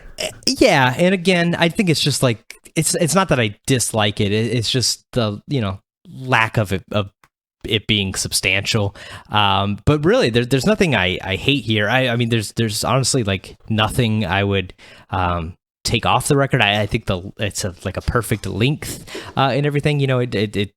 It's long enough where you can get into it. You can experience this world and everything, but it never starts dragging or anything like that. I think it's like a perfectly trimmed, edited record. Yeah, I agree. And I feel like every track has like this really clear identity. I mean, I mentioned how like GR4, it would really like start to like blend into its surroundings if too much of the record sounded just like that. But I feel like, again, because it sort of like stands out, it's just one of every track here, which like totally stands out. And to me, just sounds like totally, I don't know, completely conceived in itself. But, in contrast to the highlights, there did seem to be some consensus among our listeners on the two low points here, the Red A and Sin AM. For instance, listener Colin calls Sin AM a nice but ultimately boring Boards of Canada impression. Listener Pokebox calls it a really generic ambient techno track that any IDM artist could have made ages ago. And listener Joe says, this is the one song on the album that goes on way too long. It sticks out like a sore thumb. Listener Darren says that the Red A is the only one that doesn't work so well for me. The repetitions don't evoke enough of a zoned out headspace, and I found them to overstay their welcome pretty quickly. Listener Jordan called it 6.5 minutes of nothing, and listener Pokebox wrote, the Red A is a track that had me genuinely wondering, what are they even doing? And not because I was intrigued or fascinated by any means. The combination of the stuttered melodic synth on top of the heavy bass in this track barely works at all, sounding more like two components of two different tracks aimlessly slapped together. So, what do you think of these takes? Yeah, I don't agree with either of them, really at all. I like Sin AM. I don't really hear too much of a Boards of Canada feeling in it. I think it's a little bit like gas-ish. Yeah, maybe. I think it's sort of like the one kind of menacing sounding track, here. It's got like it kind of does have that like dark through the woods thing that, gas always does.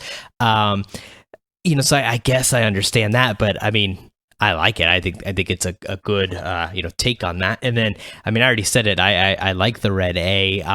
I think those like synth sounds are so interesting. How they're falling, threatening to fall apart, and almost like it's gonna get too loud. It's like is it gonna clip and ruin the recording? Kind of thing. Like just always feels like they're struggling to like contain it's some sort of wild animal or something.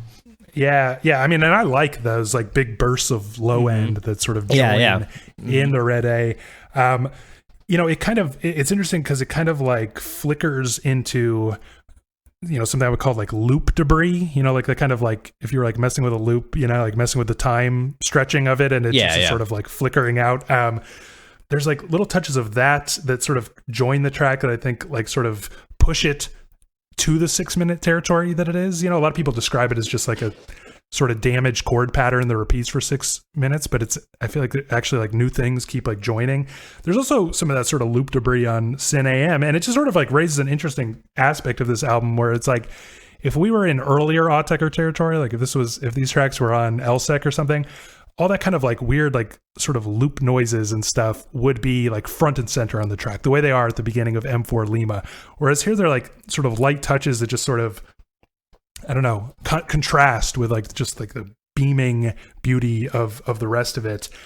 Sin AM, I agree. It sounds like the least I don't know, sounds the most like it could, like another artist could have made it.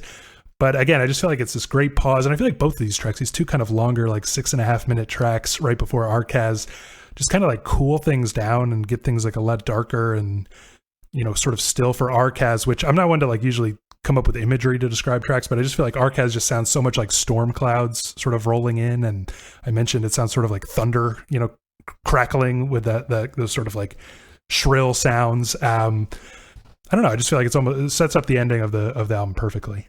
Yeah, I agree with you.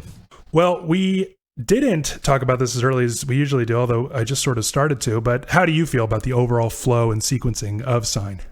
Yeah, I mean, Autechre does it again. They're masters of sequencing and flow. You know, I appreciate, you know, I've talked about it. I'm 100% an album kind of guy. You know, I exclusively listen to albums.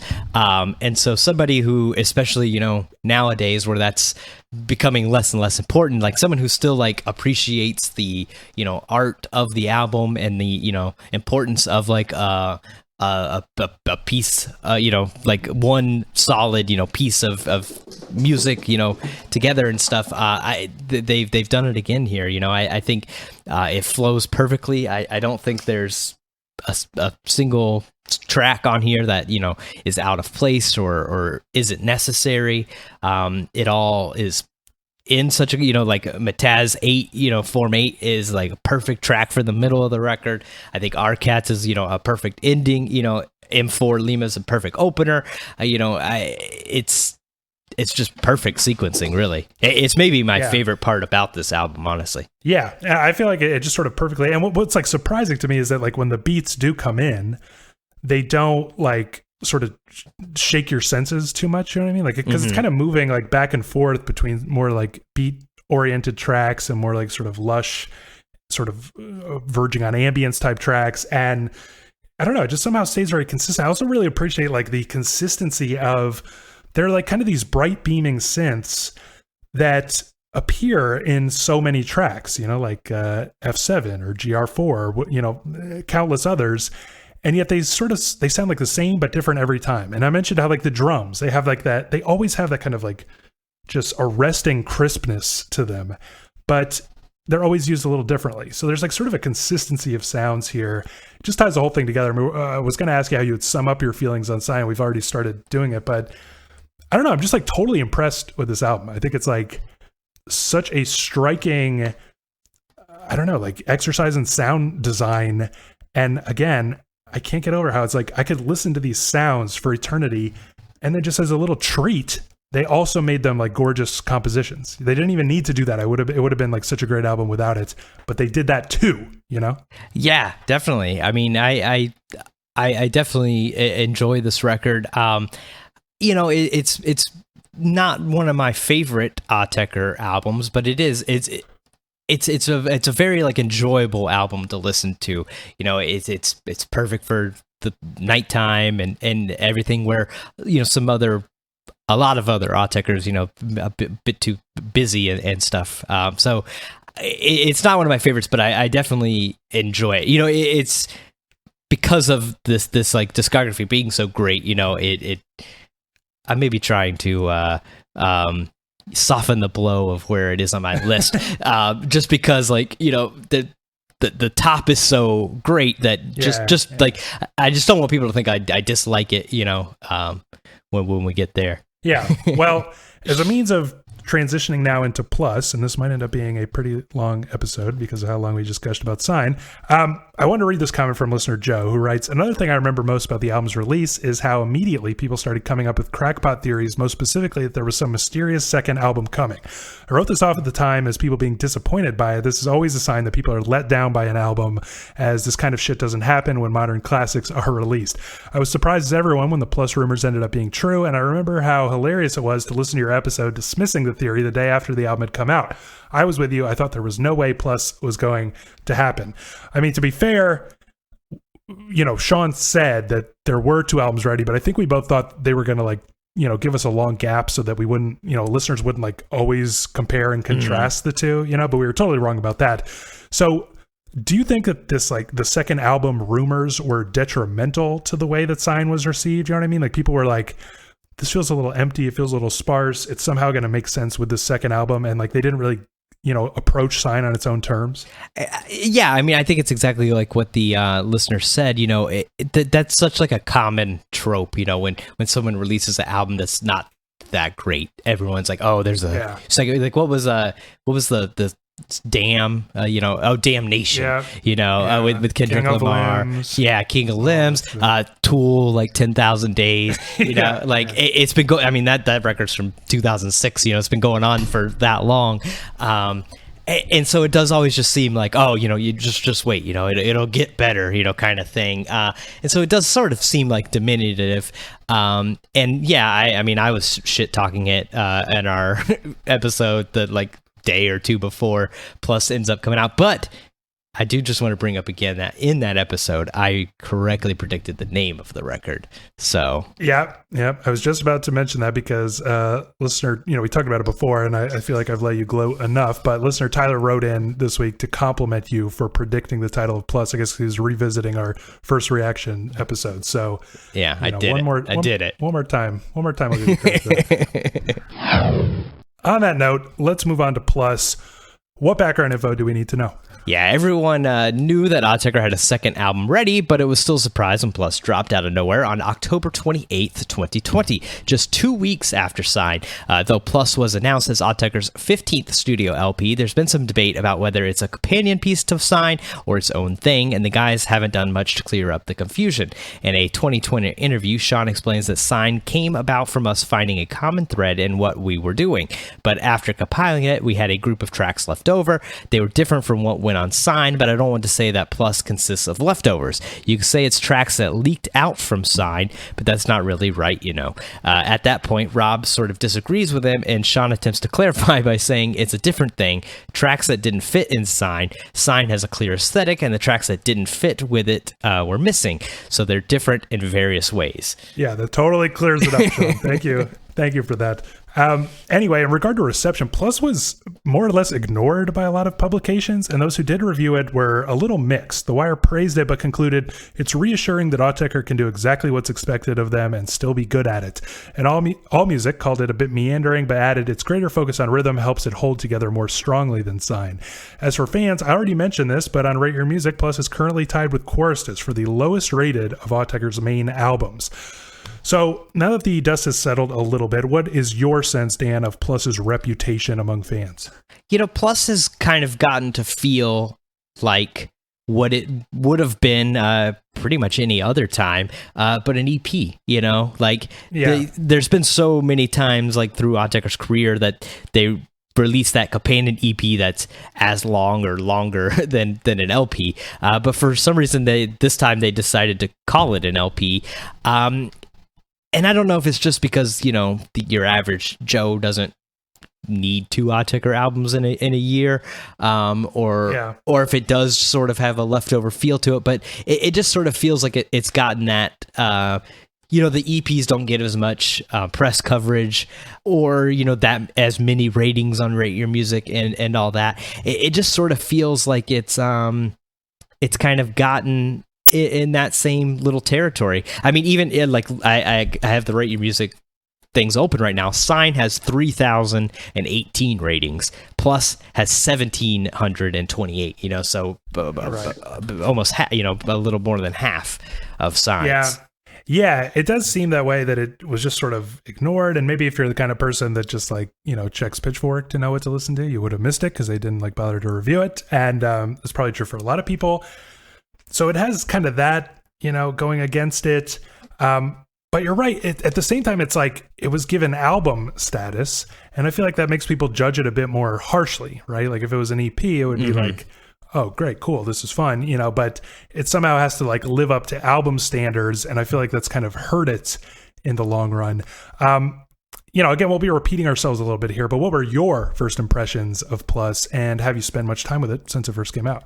I mean, basically the same exact thing as with Sign. I purposely haven't spent as much time because of this podcast. I don't remember what I said on that show. Our first reaction. I think I liked Plus, right away. I think even I was sort of debating which one was kind of better to me. Yeah. And I've got a clear answer on that now. I'll save it, but I think I was like more unsure at the time.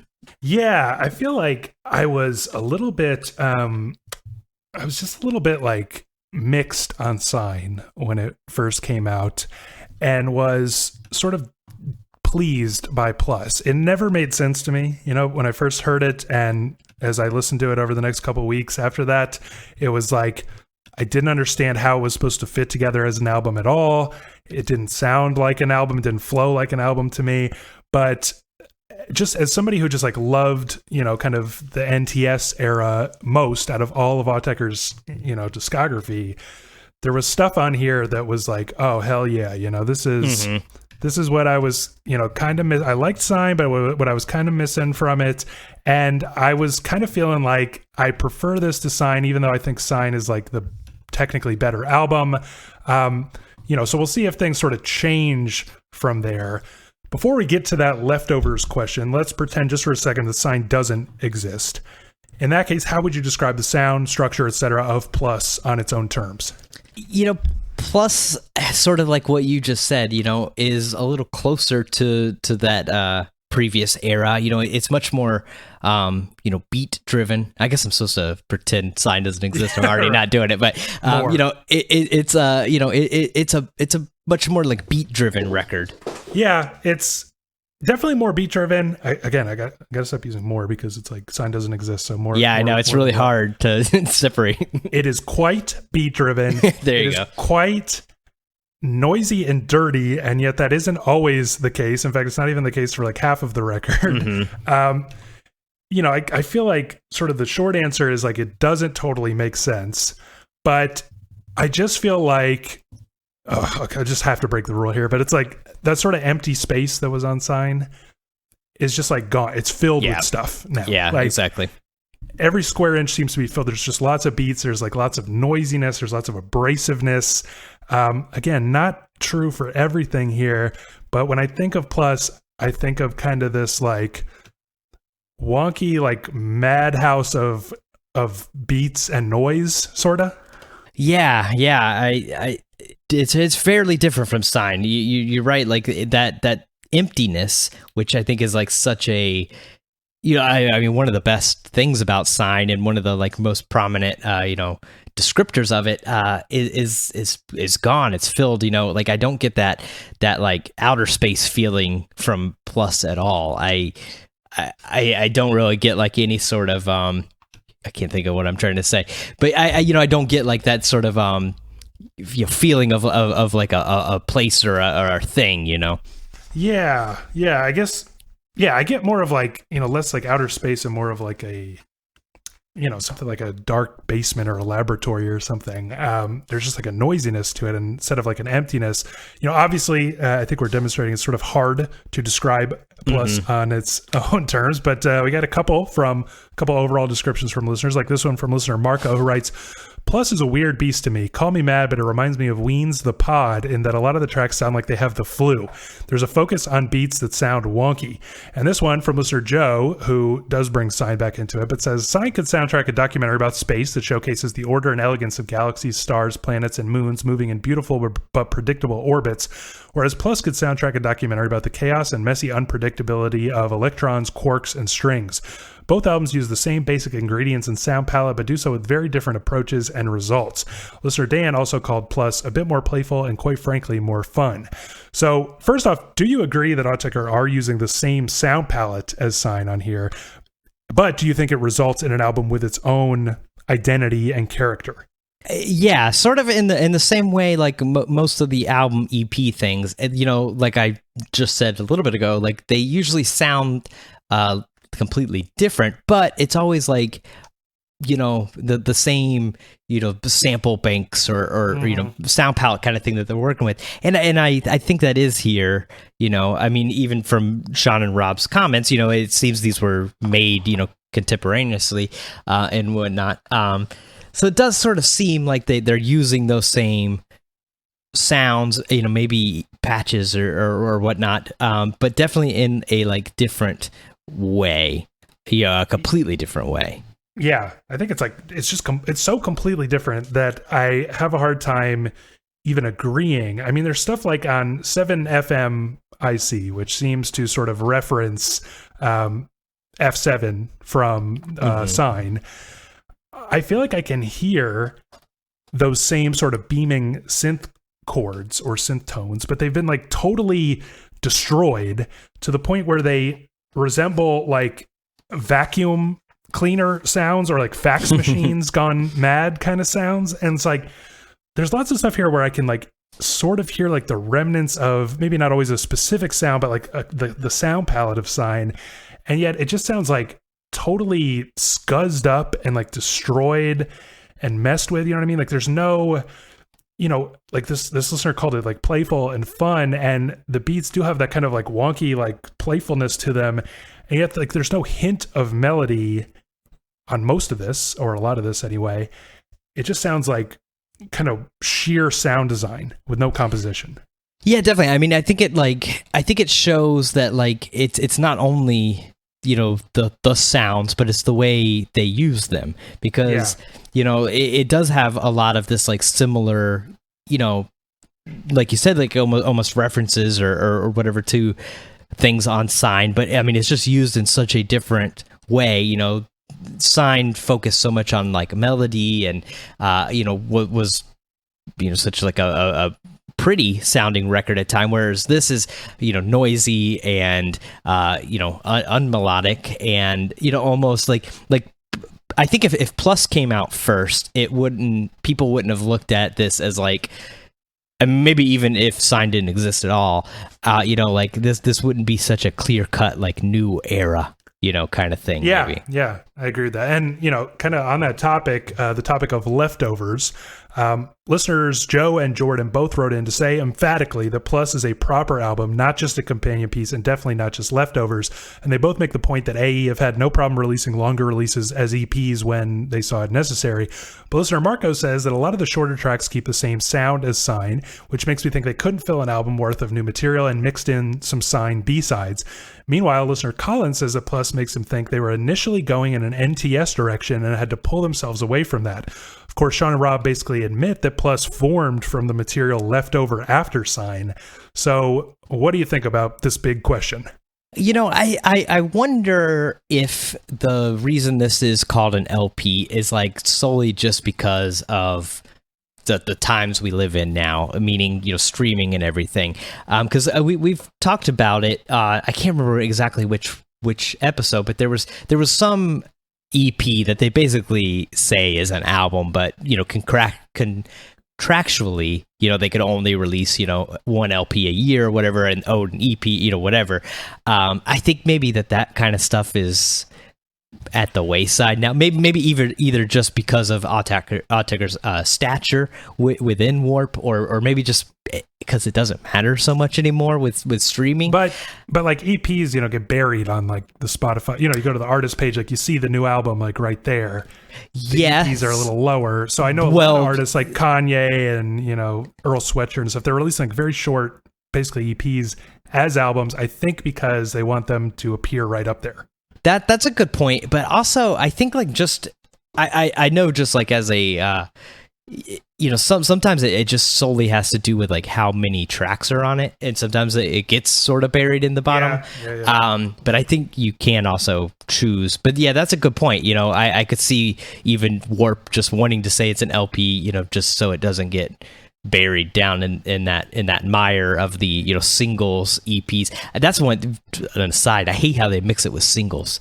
The EPs and the singles are together. That always annoys the shit out of me. I don't think Tidal does that, but I'm going to be leaving Tidal because you seem like now there's like an arms race. Everybody is releasing hi-fi versions, like Spotify is gonna, Apple is gonna, for like the same price as the normal. Another rest in peace, Tidal. Yeah, another aside though is everybody uses Bluetooth headphones, and Bluetooth cannot support the bit rate of lossless, so it does not even matter. Well, I do not, and I will appreciate it.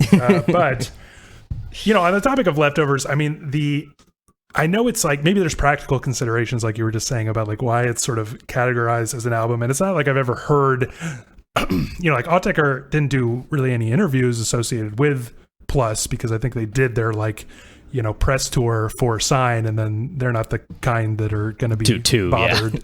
Yeah. So it just kind of came out, and I've never heard them say emphatically like, no, this is an album and we wanted it to be an album. So it's like, I have no idea, and they don't seem to think it's necessary to like clarify that point, as we noted in that like very confusing quote.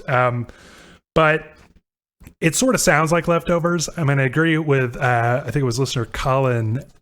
I think that's a very intriguing suggestion that like they might have been more in an NTS headspace and then kind of like ended up scrapping that for Sign. I know that these were kind of like all sort of developed at the same time, but it's like there's stuff here, like I think listener Colin even notes specifically like Ecole 4 that, really kind of fits more in with like some of that stuff that they were doing on NTS, because it is sort of beat heavy. There's a lot of like the sort of clanging metal that you hear on like the first AE Live and on the LSEC and even the NTS a little bit still. But there's like a lot of that going on tracks here, like Ecole 4 and X4. So a lot of stuff that just sounds like, I don't, like it comes from an earlier era or something. I just find their quote so weird that they're basically like admitting, yes, it was Leftovers, but then I think about stuff like the tracks that do sound a lot like Sign, like Lux 106 Mod, and I Press Escape or whatever. Those didn't fit, when you were like sort of figuring out like, oh, what's on the same wavelength and what isn't, like I just do not know what to make of this. Well, I could see it not fitting in like a physically not fitting, because if you added those songs, like then it would be more difficult to like press on a record. That's true. So maybe like or maybe even they had a goal in mind and said, this is going to be a hour-long record or something, and then in that editing process, those ones didn't fit, physically didn't fit. I sort of read it that way. Yeah, that's also like maybe some of them didn't fit because of the style, but others didn't fit because of like the literal space that they wanted this to fit on a vinyl record. It just sort of does feel like this weird hodgepodge. And, on that note, I wanted to read this from listener Joe, who writes, whereas Sign seems designed to be a smooth, casual listening experience, Plus seems sequenced to keep you on your toes, feeling uncomfortable and questioning your place in the universe or whether you even exist at all. Autechre is so notoriously obsessive about sequencing that I reject the idea that this is a tossed-off compilation, and I think if they had a specific intent in sequencing the tracks in the way they did. Plus is the yang to Sign's yin. They don't need to be played in a row, but they do complete each other in a way that I think both albums are a bit stronger because of the presence of the other and the contrast that they provide one another. This raises a couple questions. Does Plus have a discernible flow, or is the lack of flow kind of the point? And in that case, does it need Sign to make any sense at all? I just, listening these past 2 weeks, I like couldn't help but think like this feels like sort of a tossed off, compilation of outtakes. And there's so much stuff here that makes me think like they want it to feel that way. There's like sort of awkwardly long pauses like between like I Press Escape and Essel 0, and like there's like weird, another like weird pause and just like totally hard like stop between like the first track Deck Dre Scat B and 7 FM Ick, like wild shift in direction between Marhide and Ecole 4. Really strange decisions to like put all of the noisiest, like most hiss-filled tracks 1, 2, and 3, and then like 2 of the prettiest tracks, like tracks 7 and 8. You know what I mean? Like I almost started to feel like they want this to feel like a hodgepodge.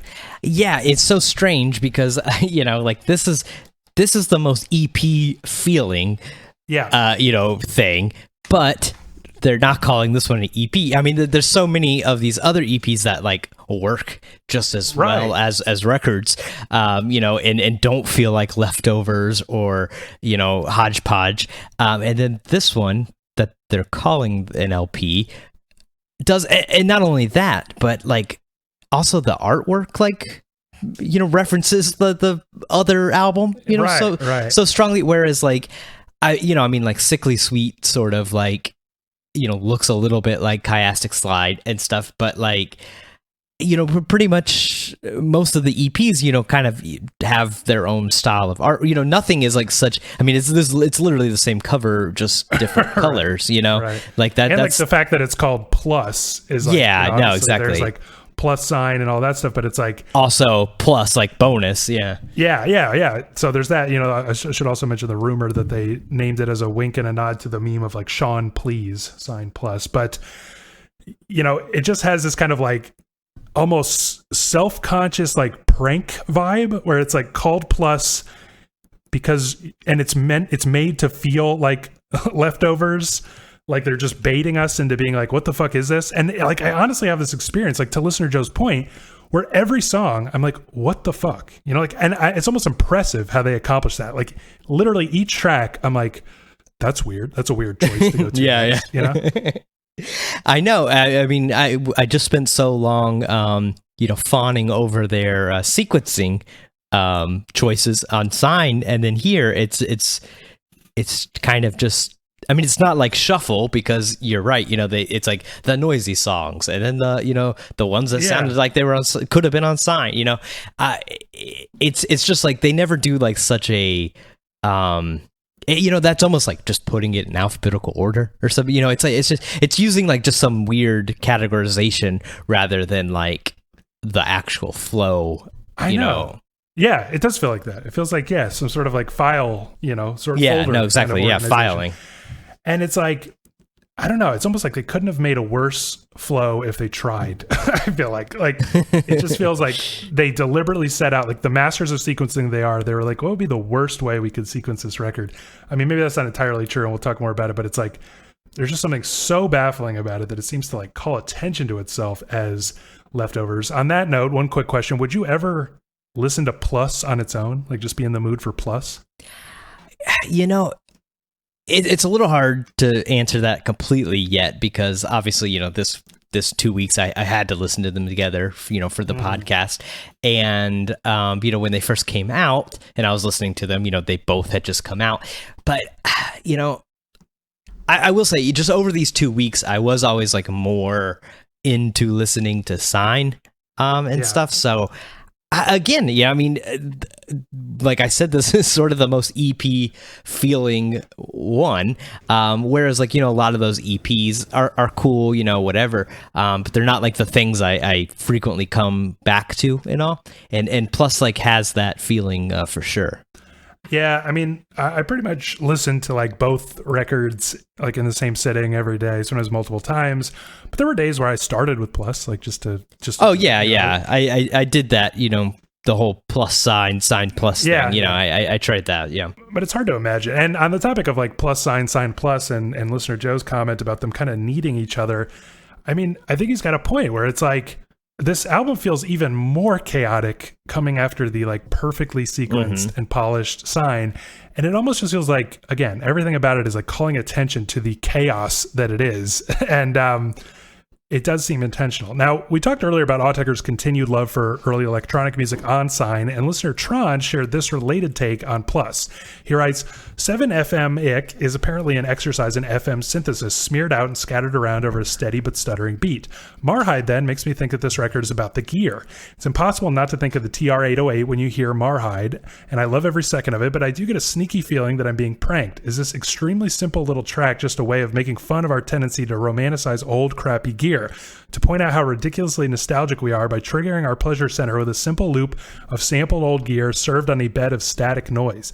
He then adds, Lux 106 Mod must be a reference to the Roland Juno 106, and it sounds like a classic Eno-esque piece of ambient music. It's a stunningly beautiful track, and if Autechre did mean to pull a nostalgia prank on us on Marhide, they sort of try to be nice and make up for it here.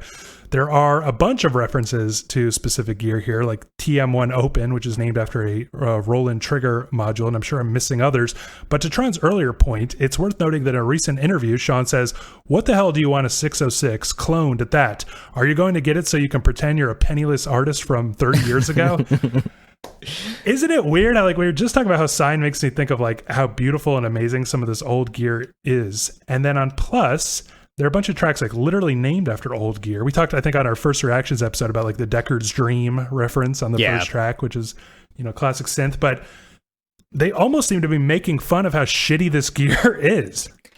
Yeah, I mean, is this you know, in our pretend journey through Autechre takes us through the world of electronic music. You know, is this the 80s? You know, when every rap song had the same 808 sounds in it, and all, which again at the time was kind of cool because it was new, but then when you look back, it's I think holds up the less well than the whole Moog thing and all, like we talked about, because it is like I mean, the 808 just has like, was it 6 or 10 sounds and that's it, kind of thing. I don't know, it is like sort of maybe it, like if Sign is a way of like looking at it in like a nice way, like Plus is maybe poking fun at it a little bit. Yeah, I started to like kind of feel that way, and I feel like listener Tron's notes here are like actually really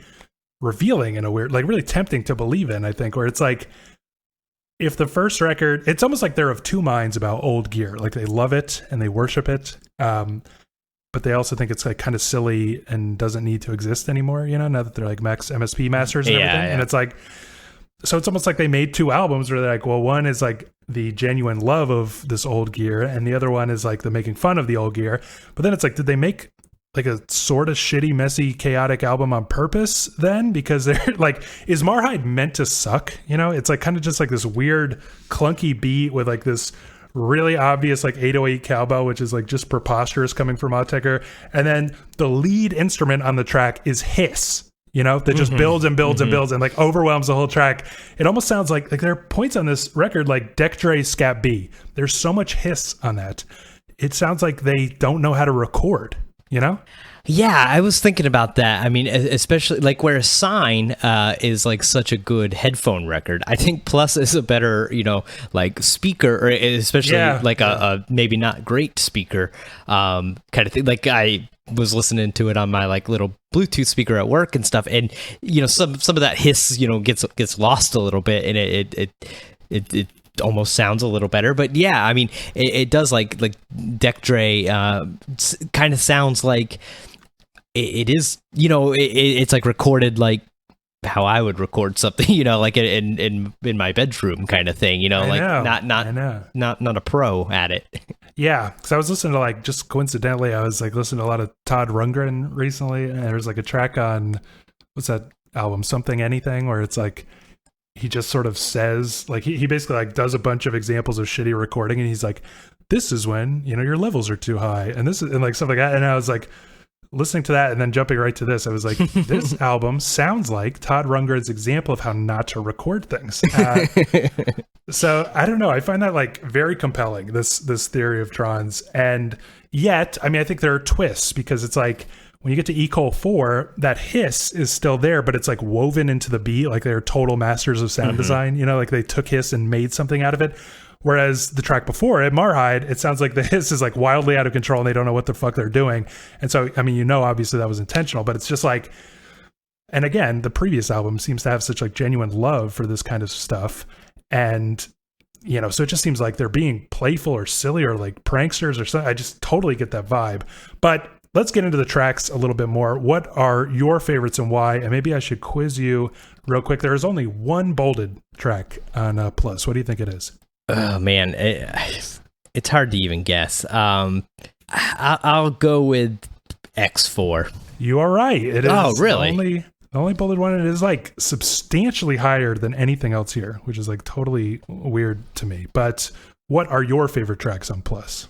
I do like Autechre Scat B. I think it's kind of a cool beat. I love how it starts with that like boom boom boom boom boom, like sort of echoey, like weird bass note. Yeah. I like X4 a lot. I think that track, it's sort of one that stretches its legs. Here on this, a lot of the songs are shorter, with the exception of 3 of them, basically. And X4, I think really like stretches its legs and gets going and has like interesting experimental like aspects to it and whatnot. Yeah. Yeah, there are tracks on, I didn't mention this, but on Sign where it's like, as it's kind of fading out, you can hear it sort of like almost falling apart or something. And you kind of feel like, oh, that was where it was going to enter 1/6 territory, you know, and like sort of meander into the next fully formed thing. But they kind of like cut it like real tight, you know? Yeah, there are some tracks here, obviously, that I feel like seem to stretch out. And there are other tracks that seem to be like little segments of those weirder parts of their experimentations.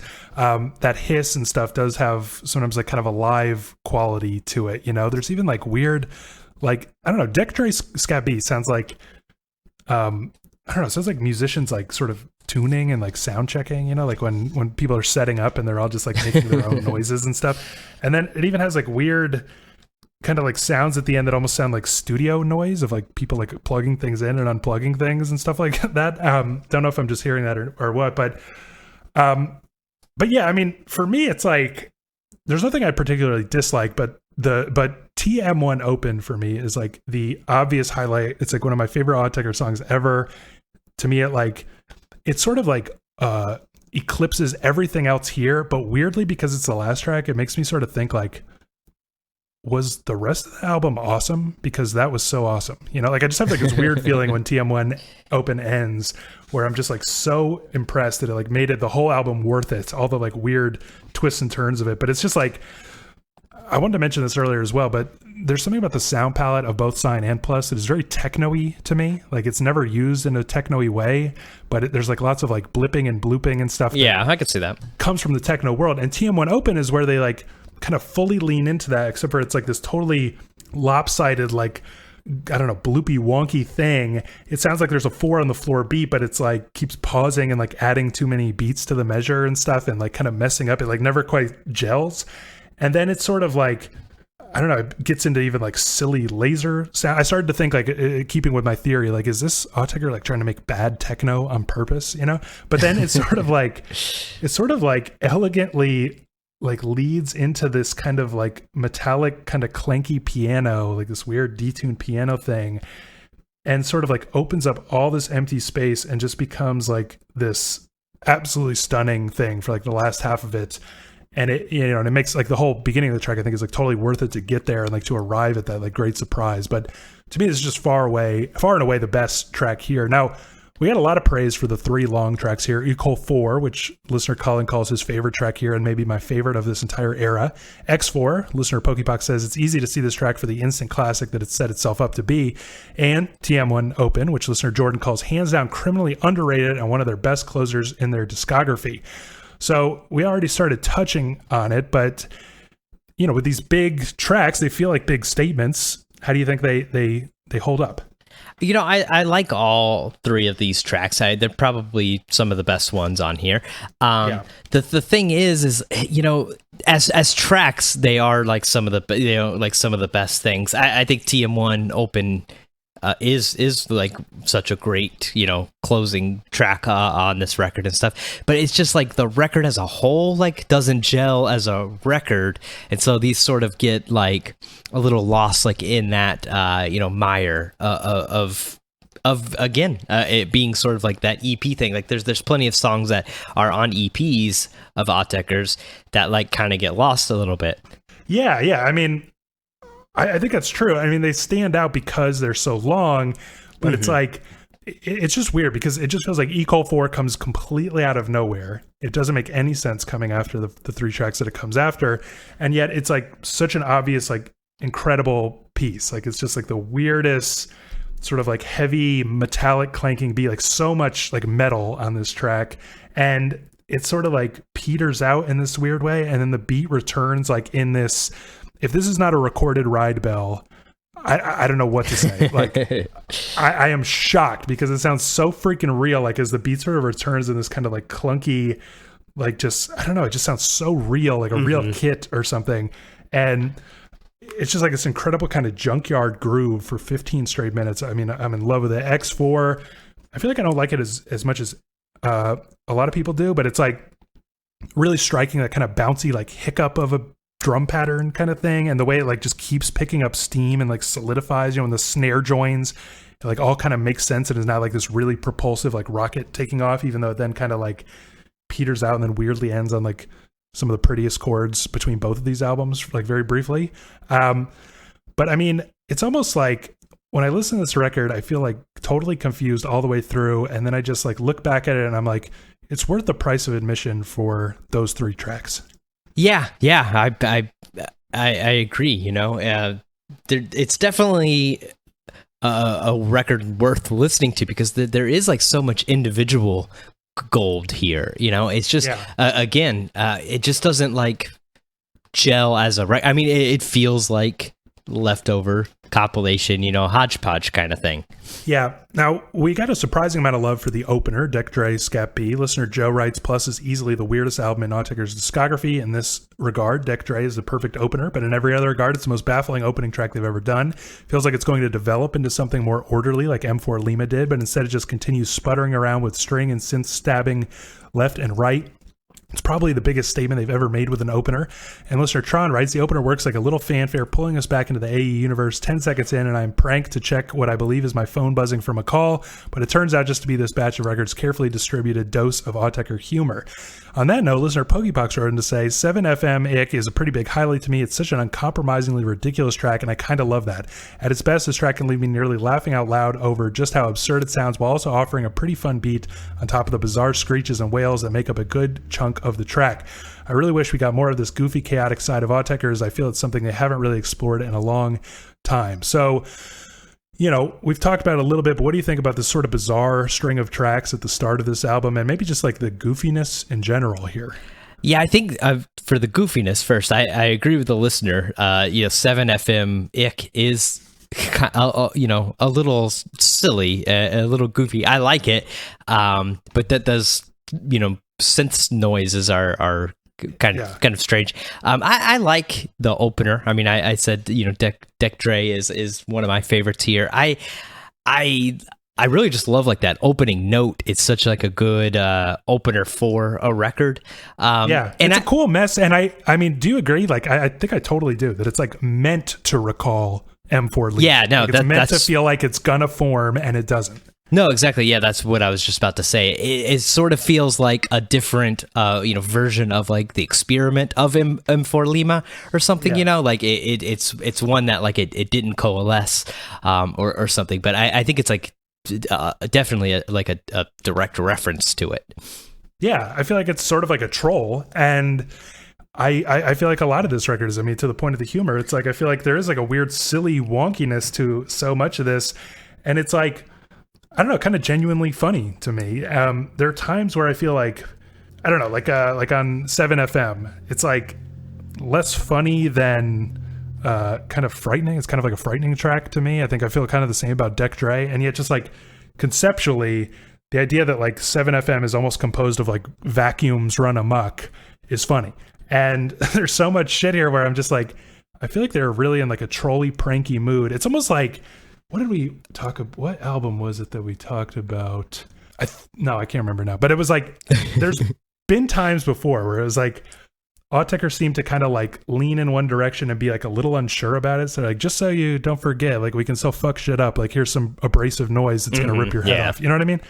And they seem to have done that a couple times in their career. And this almost feels like maybe they were a little like not sure about Sign, like how people are going to take that. People are going to think they got soft, like they lost their edge, and they were like, just so you know, we're still nuts. Yeah, I wonder if it's that, or if it's just like, they were making these tracks at the same time or whatever, and they're like, these are good songs, why waste them, kind of thing. Which I can agree with, and I mean, I'm glad. But isn't it? It's so weird though, because like when I hear something like Deck Dre, I'm like, what about this made them feel like, no, we can't just scrap this. We got to put it out. That's true. Yeah. That I don't. I mean, I think as a reference to like M4 Lima, it's short, and it kind of like provides a context, with the other album, it's a companion, sort of album. It might be that more than the fans gotta hear it, sort of thing. Well, is there anything you really don't like here? Well, do you want me to pick what the lowest rate your music one is? I was gonna quiz you, but they're kind of like all tied. They're like all. Oh, like really? For some reason, X4 is like the highest by far, and the rest are like at about a 3.5, 3.6, like literally all of them. That surprises me because I thought Marhide would be, the clear low one. No. Huh. Well, Marhide's the one I don't really like. It's just I don't understand it. Is it a joke? To just use the 808 cowbell. It's the one time that the Autechre seems a little lazy. It's just I know. I feel like it's meant to suck on purpose because like but the hissing is like, it's kind of like insane. Like, and I'm kind of impressed by just the balls to like make a buildup of hiss the lead instrument on your track, but it still just sounds so trolly. Like I'm just getting fucked with. Yeah. I don't, on its own, I don't hate it. Like, it's not like an awful piece of music. It just sort of seems for a group like Autechre that's like such, masters of electronic music. It kind of sounds like something like I would just make in my bedroom or something. It's like I literally like have the equipment to do that and the know-how. Whereas like so much other Autechre leaves me in this state of like I couldn't begin to make that sound sort of thing. Right. And Marhide is just the like complete antithesis of that. Yeah. For me, it's like I weirdly like. I want to say that stuff. I don't really care for Marhide. I don't really care for Autechre. But it's like, as we've been discussing, it's like conceptually, I kind of dig it. Like I kind of like how crazy Autechre is and how hard it throws you off after you've been listening to Sign. I kind of like how ridiculous Marhide is. It seems to be intentionally ridiculous. Mm-hmm. My biggest problem is with like the kind of Sign-esque tracks, but we'll talk about them in just a second. First, I want to note that for the record, listener Colin wrote, I hate 7FM. It's probably the worst thing Autechre have ever released, maybe ever. And on the topic of other low points, Colin also noted that he doesn't care for the more Sign-esque tracks here, adding the ambient moments on Sign are way stronger, and there is just too much of this dumped onto Plus to make the album feel cohesive in any way. On the other hand, listener Joe wrote in to defend these tracks, saying they serve as necessary breathers, but are also lovely in their own right.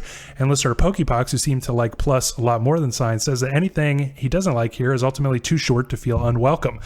So what do you think? I feel like this is like kind of the elephant in the room about these like kind of interlude-y like Sign-esque tracks. Are they so similar to Sign that it just kind of like completely disrupts any attempt at like clear identity or flow for Plus? Or are they like kind of breezy enough to just enjoy, maybe even essential to the flow as breathers, like listener Joe said?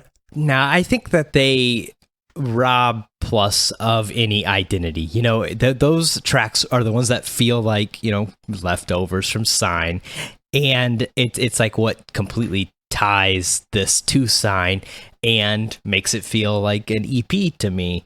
It doesn't get its own identity. If you got rid of those and you just had more, if they were replaced with like other things, like Marhide or Autechre, like things that are like different, from Sign. I think it would be easier to accept this as an LP, I think, because everything, all those, ambient-y, sort of tracks here, Sign-esque ones, they just feel like, those are the ones that got cut from Sign. Yeah, it feels like that. And honestly, they kind of remind me of, we were talking about GR4 on Sign, how it like feels a little bit more generative and like less human. Yeah, and it kind of works. It's the only like moment of that. And, whereas a lot of the other tracks have like a incredible balance between the generative and like the human touch, as we were discussing. For some reason, I can't tell if I'm just sort of tricking myself, but like these three tracks feel particularly like generative in an almost lazy way. Maybe they would like shine more in a different context, but that's the other important thing here is like, because they serve kind of as interludes here, like on Sign, how do I put this? You really want to commit to that kind of sound. If Sign had like a banger, like Ecole 4 in the middle of it, you would, what I mean? It would kind of cheapen and lessen the rest of it. Like if Lamont Young's well-tuned piano had like a rock track at some point in the middle of it. The rest of it would sound like boring, like flittering nonsense, but you really got to commit to that, and Sign totally does. Here, it's like, because it's not totally committed to that kind of sound, these feel like interludes. They feel like kind of lazy. It makes it very weird where there's two interludes back to back, two quote unquote interludes. it just like cheapens them. And then I started to think, like, is the beat heavy nature of Plus for some listeners kind of cheapening the entire Sign experience? Like, if you're only ever listening to these two records together, it makes Sign feel a little bit more slight in comparison.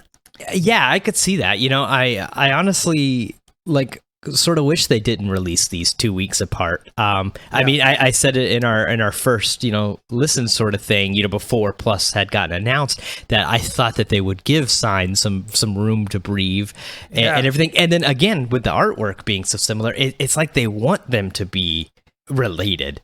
Right. I mean, right. Like I sort of already said it, but that just like really the artwork thing is so strange to me. It hasn't really happened before. I mean, like Oversteps and Move of 10 are both like circles, but I think they're still like right. but different looking, kind of right. things. It's almost, like I think we even talked about it in our first listen thing with Plus, like. We were trying to figure out, is it supposed to be one thing? Is it right, plus right. sign, sign plus? Like, should it be like kind of listened to together, just released separately, kind of thing? And I sort of felt like that. I think at first, but now it's I don't know. It's just so strange. If this had come out 6 months later, I could very easily just say, yeah, it's the leftovers, it's the EP, whatever. Kind of thing, but it just seems like they're supposed to be connected in some sense. Yeah.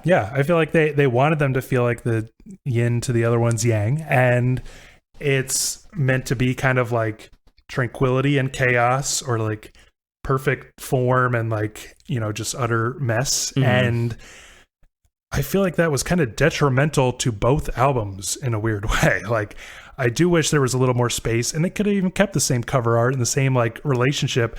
But if we all would have like digested Sign for a little longer before Plus was introduced into our lives, we might even like both of them more. Yeah. And it might even just be more like, it would be fun how crazy and chaotic Plus is, instead of like baffling in a lot of cases. So, we're already starting to sort of sum up our thoughts here, but I did want to ask you, as we kind of wrap up here, how you would sum up your thoughts on Plus. It kind of sounds like you're similar to me, in that I would have said that I liked it a lot more than I think I actually do. Yeah, I mean, I think even during our first listen, episode, I think I said I liked Plus more. And I think I did sort of like going into these 2 weeks. I think I was sort of thinking that I felt that way. In spending the 2 weeks with it and stuff, like Plus is much more of a mess. And I don't enjoy it as much as Sign. Yeah, I mean, I think I also at one point was flirting with the idea that I liked it more than Sign. And the reason is that there are some like really high highs here, as we mentioned. Mm-hmm. A couple, particularly the big tracks here are like, I think, stunners, like just absolutely phenomenal and really worth the price of admission. And there's just so much weirdness here that it's like, I guess when I was originally listening to this back when it came out, I was thinking like, you know what? There's stuff here that I completely am in love with, and I know it's going to click any day now. Yeah, exactly. And now I've realized it's never going to click. It's not a clickable album, and I think that's by design. It's like not meant to be clickable. It's meant to feel like a bit of a chaotic mess, more than a bit of a chaotic mess. And it, in that respect, it works. But I mean, it's still a mess. So, how do you think Plus compares to Sign? It sounds like you obviously like Sign more, but for better or for worse, are they so connected at this point that they kind of need each other? Yeah, I think definitely for better than worse, or for better or worse, they are connected. And I definitely like Sign more after this. Yeah, I don't know what else to say. I mentioned earlier how like Plus seems to like kind of actually hurt Sign a little bit. And I also had this weird experience kind of revisiting after some time passed, where it was like, I didn't feel the need to like compare and contrast them as much, like it wasn't like a constant, like, how do they fit together, or like, which is better, because that pressure was off a little bit. And I just sort of accepted that Plus is like kind of crazy. I was able to get over it. And I was like, you know what? I realized Sign is actually like is perfectly contained. I don't need a second album, to like make this make sense. It is what it is, and it totally works. And Plus, similarly, I just am at peace now with the fact that it's kind of a chaotic mess with some like enormous highs. And, so in that respect, like the experience these past 2 weeks kind of lifted both of these for me. Even if I sort of realized I think that Sign is a lot better. Do you think it was the right choice to do them on the same episode, by the way, or should we have done separate episodes? I think like you got to do them together because they're linked. But I do sort of wish that we had done them different just to like listen to them in kind of isolation from each other to see if you separate them, it does that make Plus better? Does it make Sign better? But I think you can't. I mean, them Autechre themselves are the ones I think that put these ones so linked with the artwork, with the title, with the release, being so close together. We've split up some of the EPs, into bonus episodes and stuff, and that felt like much more okay than doing Sign and Plus different. Like I only wish we had for my own thoughts, just purely to see what they're like in isolation. But I think it would have been the wrong move. I mean, and I feel like it's just like you said, because Autechre linked these records so close together and really are emphasizing the connection between them. It's like I've never not like sort of listen to them both in the same kind of like time frame, and I feel like forever when I'm in a Sign or Plus mood, I will end up throwing the other one on right after it. They do both have like the same sort of depth and like mastery of sound design, even if like on Plus there are points where it's like almost intentionally bad. There are other tracks, like I mentioned, like those long ones where like the sound design is just stunning, and I honestly feel like they've reached new heights in this era of like what they're capable of. And, we'll see what comes next. But it's like for now, when I'm in the mood for like that kind of like level, I'm going to reach for both of these albums at the same time pretty much. And, for better or for worse. So where did Sign and Plus end up on your running list here? Yeah. So I put Plus the lower of the two. I put it at number 21, just right above Oversteps, right below Untilted. And then Sign is at number 16, right above Sickly Sweet, right below Garbage. Wow. Well, I'm not super happy with my rankings, and I was actually sort of shifting things around because I was like, I like Sign more than this one, but not this one, and yet that one's higher than this one. And I should note that we are going to be sort of revisiting our list, and like probably for the next bonus episode, we'll like maybe try to make some final decision. Like we'll revisit some of the stuff we kind of forgotten and like kind of make a concrete at least top 10. But I ended up putting Sign as high as number 8 because I was so goddamn impressed with it, which is like right below Chorus Disc for me, right above LSEC. Actually, I bumped LSEC down a little bit. I really feel like it's an incredible accomplishment. And then Plus, I honestly have a little too high for my liking, but it's like just above the 1-6, sets and just below Sickly Sweet. It's at number 12. And you might think, wow, Gabe talked a lot of shit about that album, and yet he put it all the way at number 12, just outside of his top 10. But I still feel like the sound design is like so masterful. And there are a couple tracks here that are like some of my favorite Autechre tracks ever. So it's like, if I had to reach for an album, I was just thinking like, I would have no problem reaching for Plus. You know what I mean? Like it's going to have some weirdness, but it's going to have some absolute greatness as well. So, all right, a long episode, lots to talk about, lots we didn't get to talk about, but we'll probably circle back to as we do kind of revisit these top 10s. But do you have any closing thoughts on this sort of final chapter of the Autechre journey for now? No, I mean, I hope they release another record before we, get through all the, other junk. But it will be nice to get to that stuff that, has gotten pushed to the side, guest com and all that. We do get a lot of emails, asking us to do it. We've just been sort of holding off. So I am looking forward to, exploring a part of Autechre that I'm not as familiar with and stuff, so that'll be fun. Yeah, me too. And, we're going to do those Japanese bonus tracks first, but it's like, talk about next level sound design on Sign and Plus. It's going to be crazy to jump back to like the warp tapes and just see what kind of revelations that causes. But I'm definitely looking forward to it. Exactly. Well, what do you think about Sign and Plus? We'll get to any leftover comments on an upcoming listener email episode. So send those in, GONKCASTpod@gmail.com. First, though, our next proper episode will be on all of the Japanese bonus tracks. We want your opinions, hot takes on those. Again, GONKCASTpod@gmail.com. If you like the show, help us out, subscribe, leave a 5-star review wherever you get your podcast. podcast. Look us up, YouTube, stay connected, Twitter, Instagram, @GONKCAST Pod, and we'll see you next time. See ya.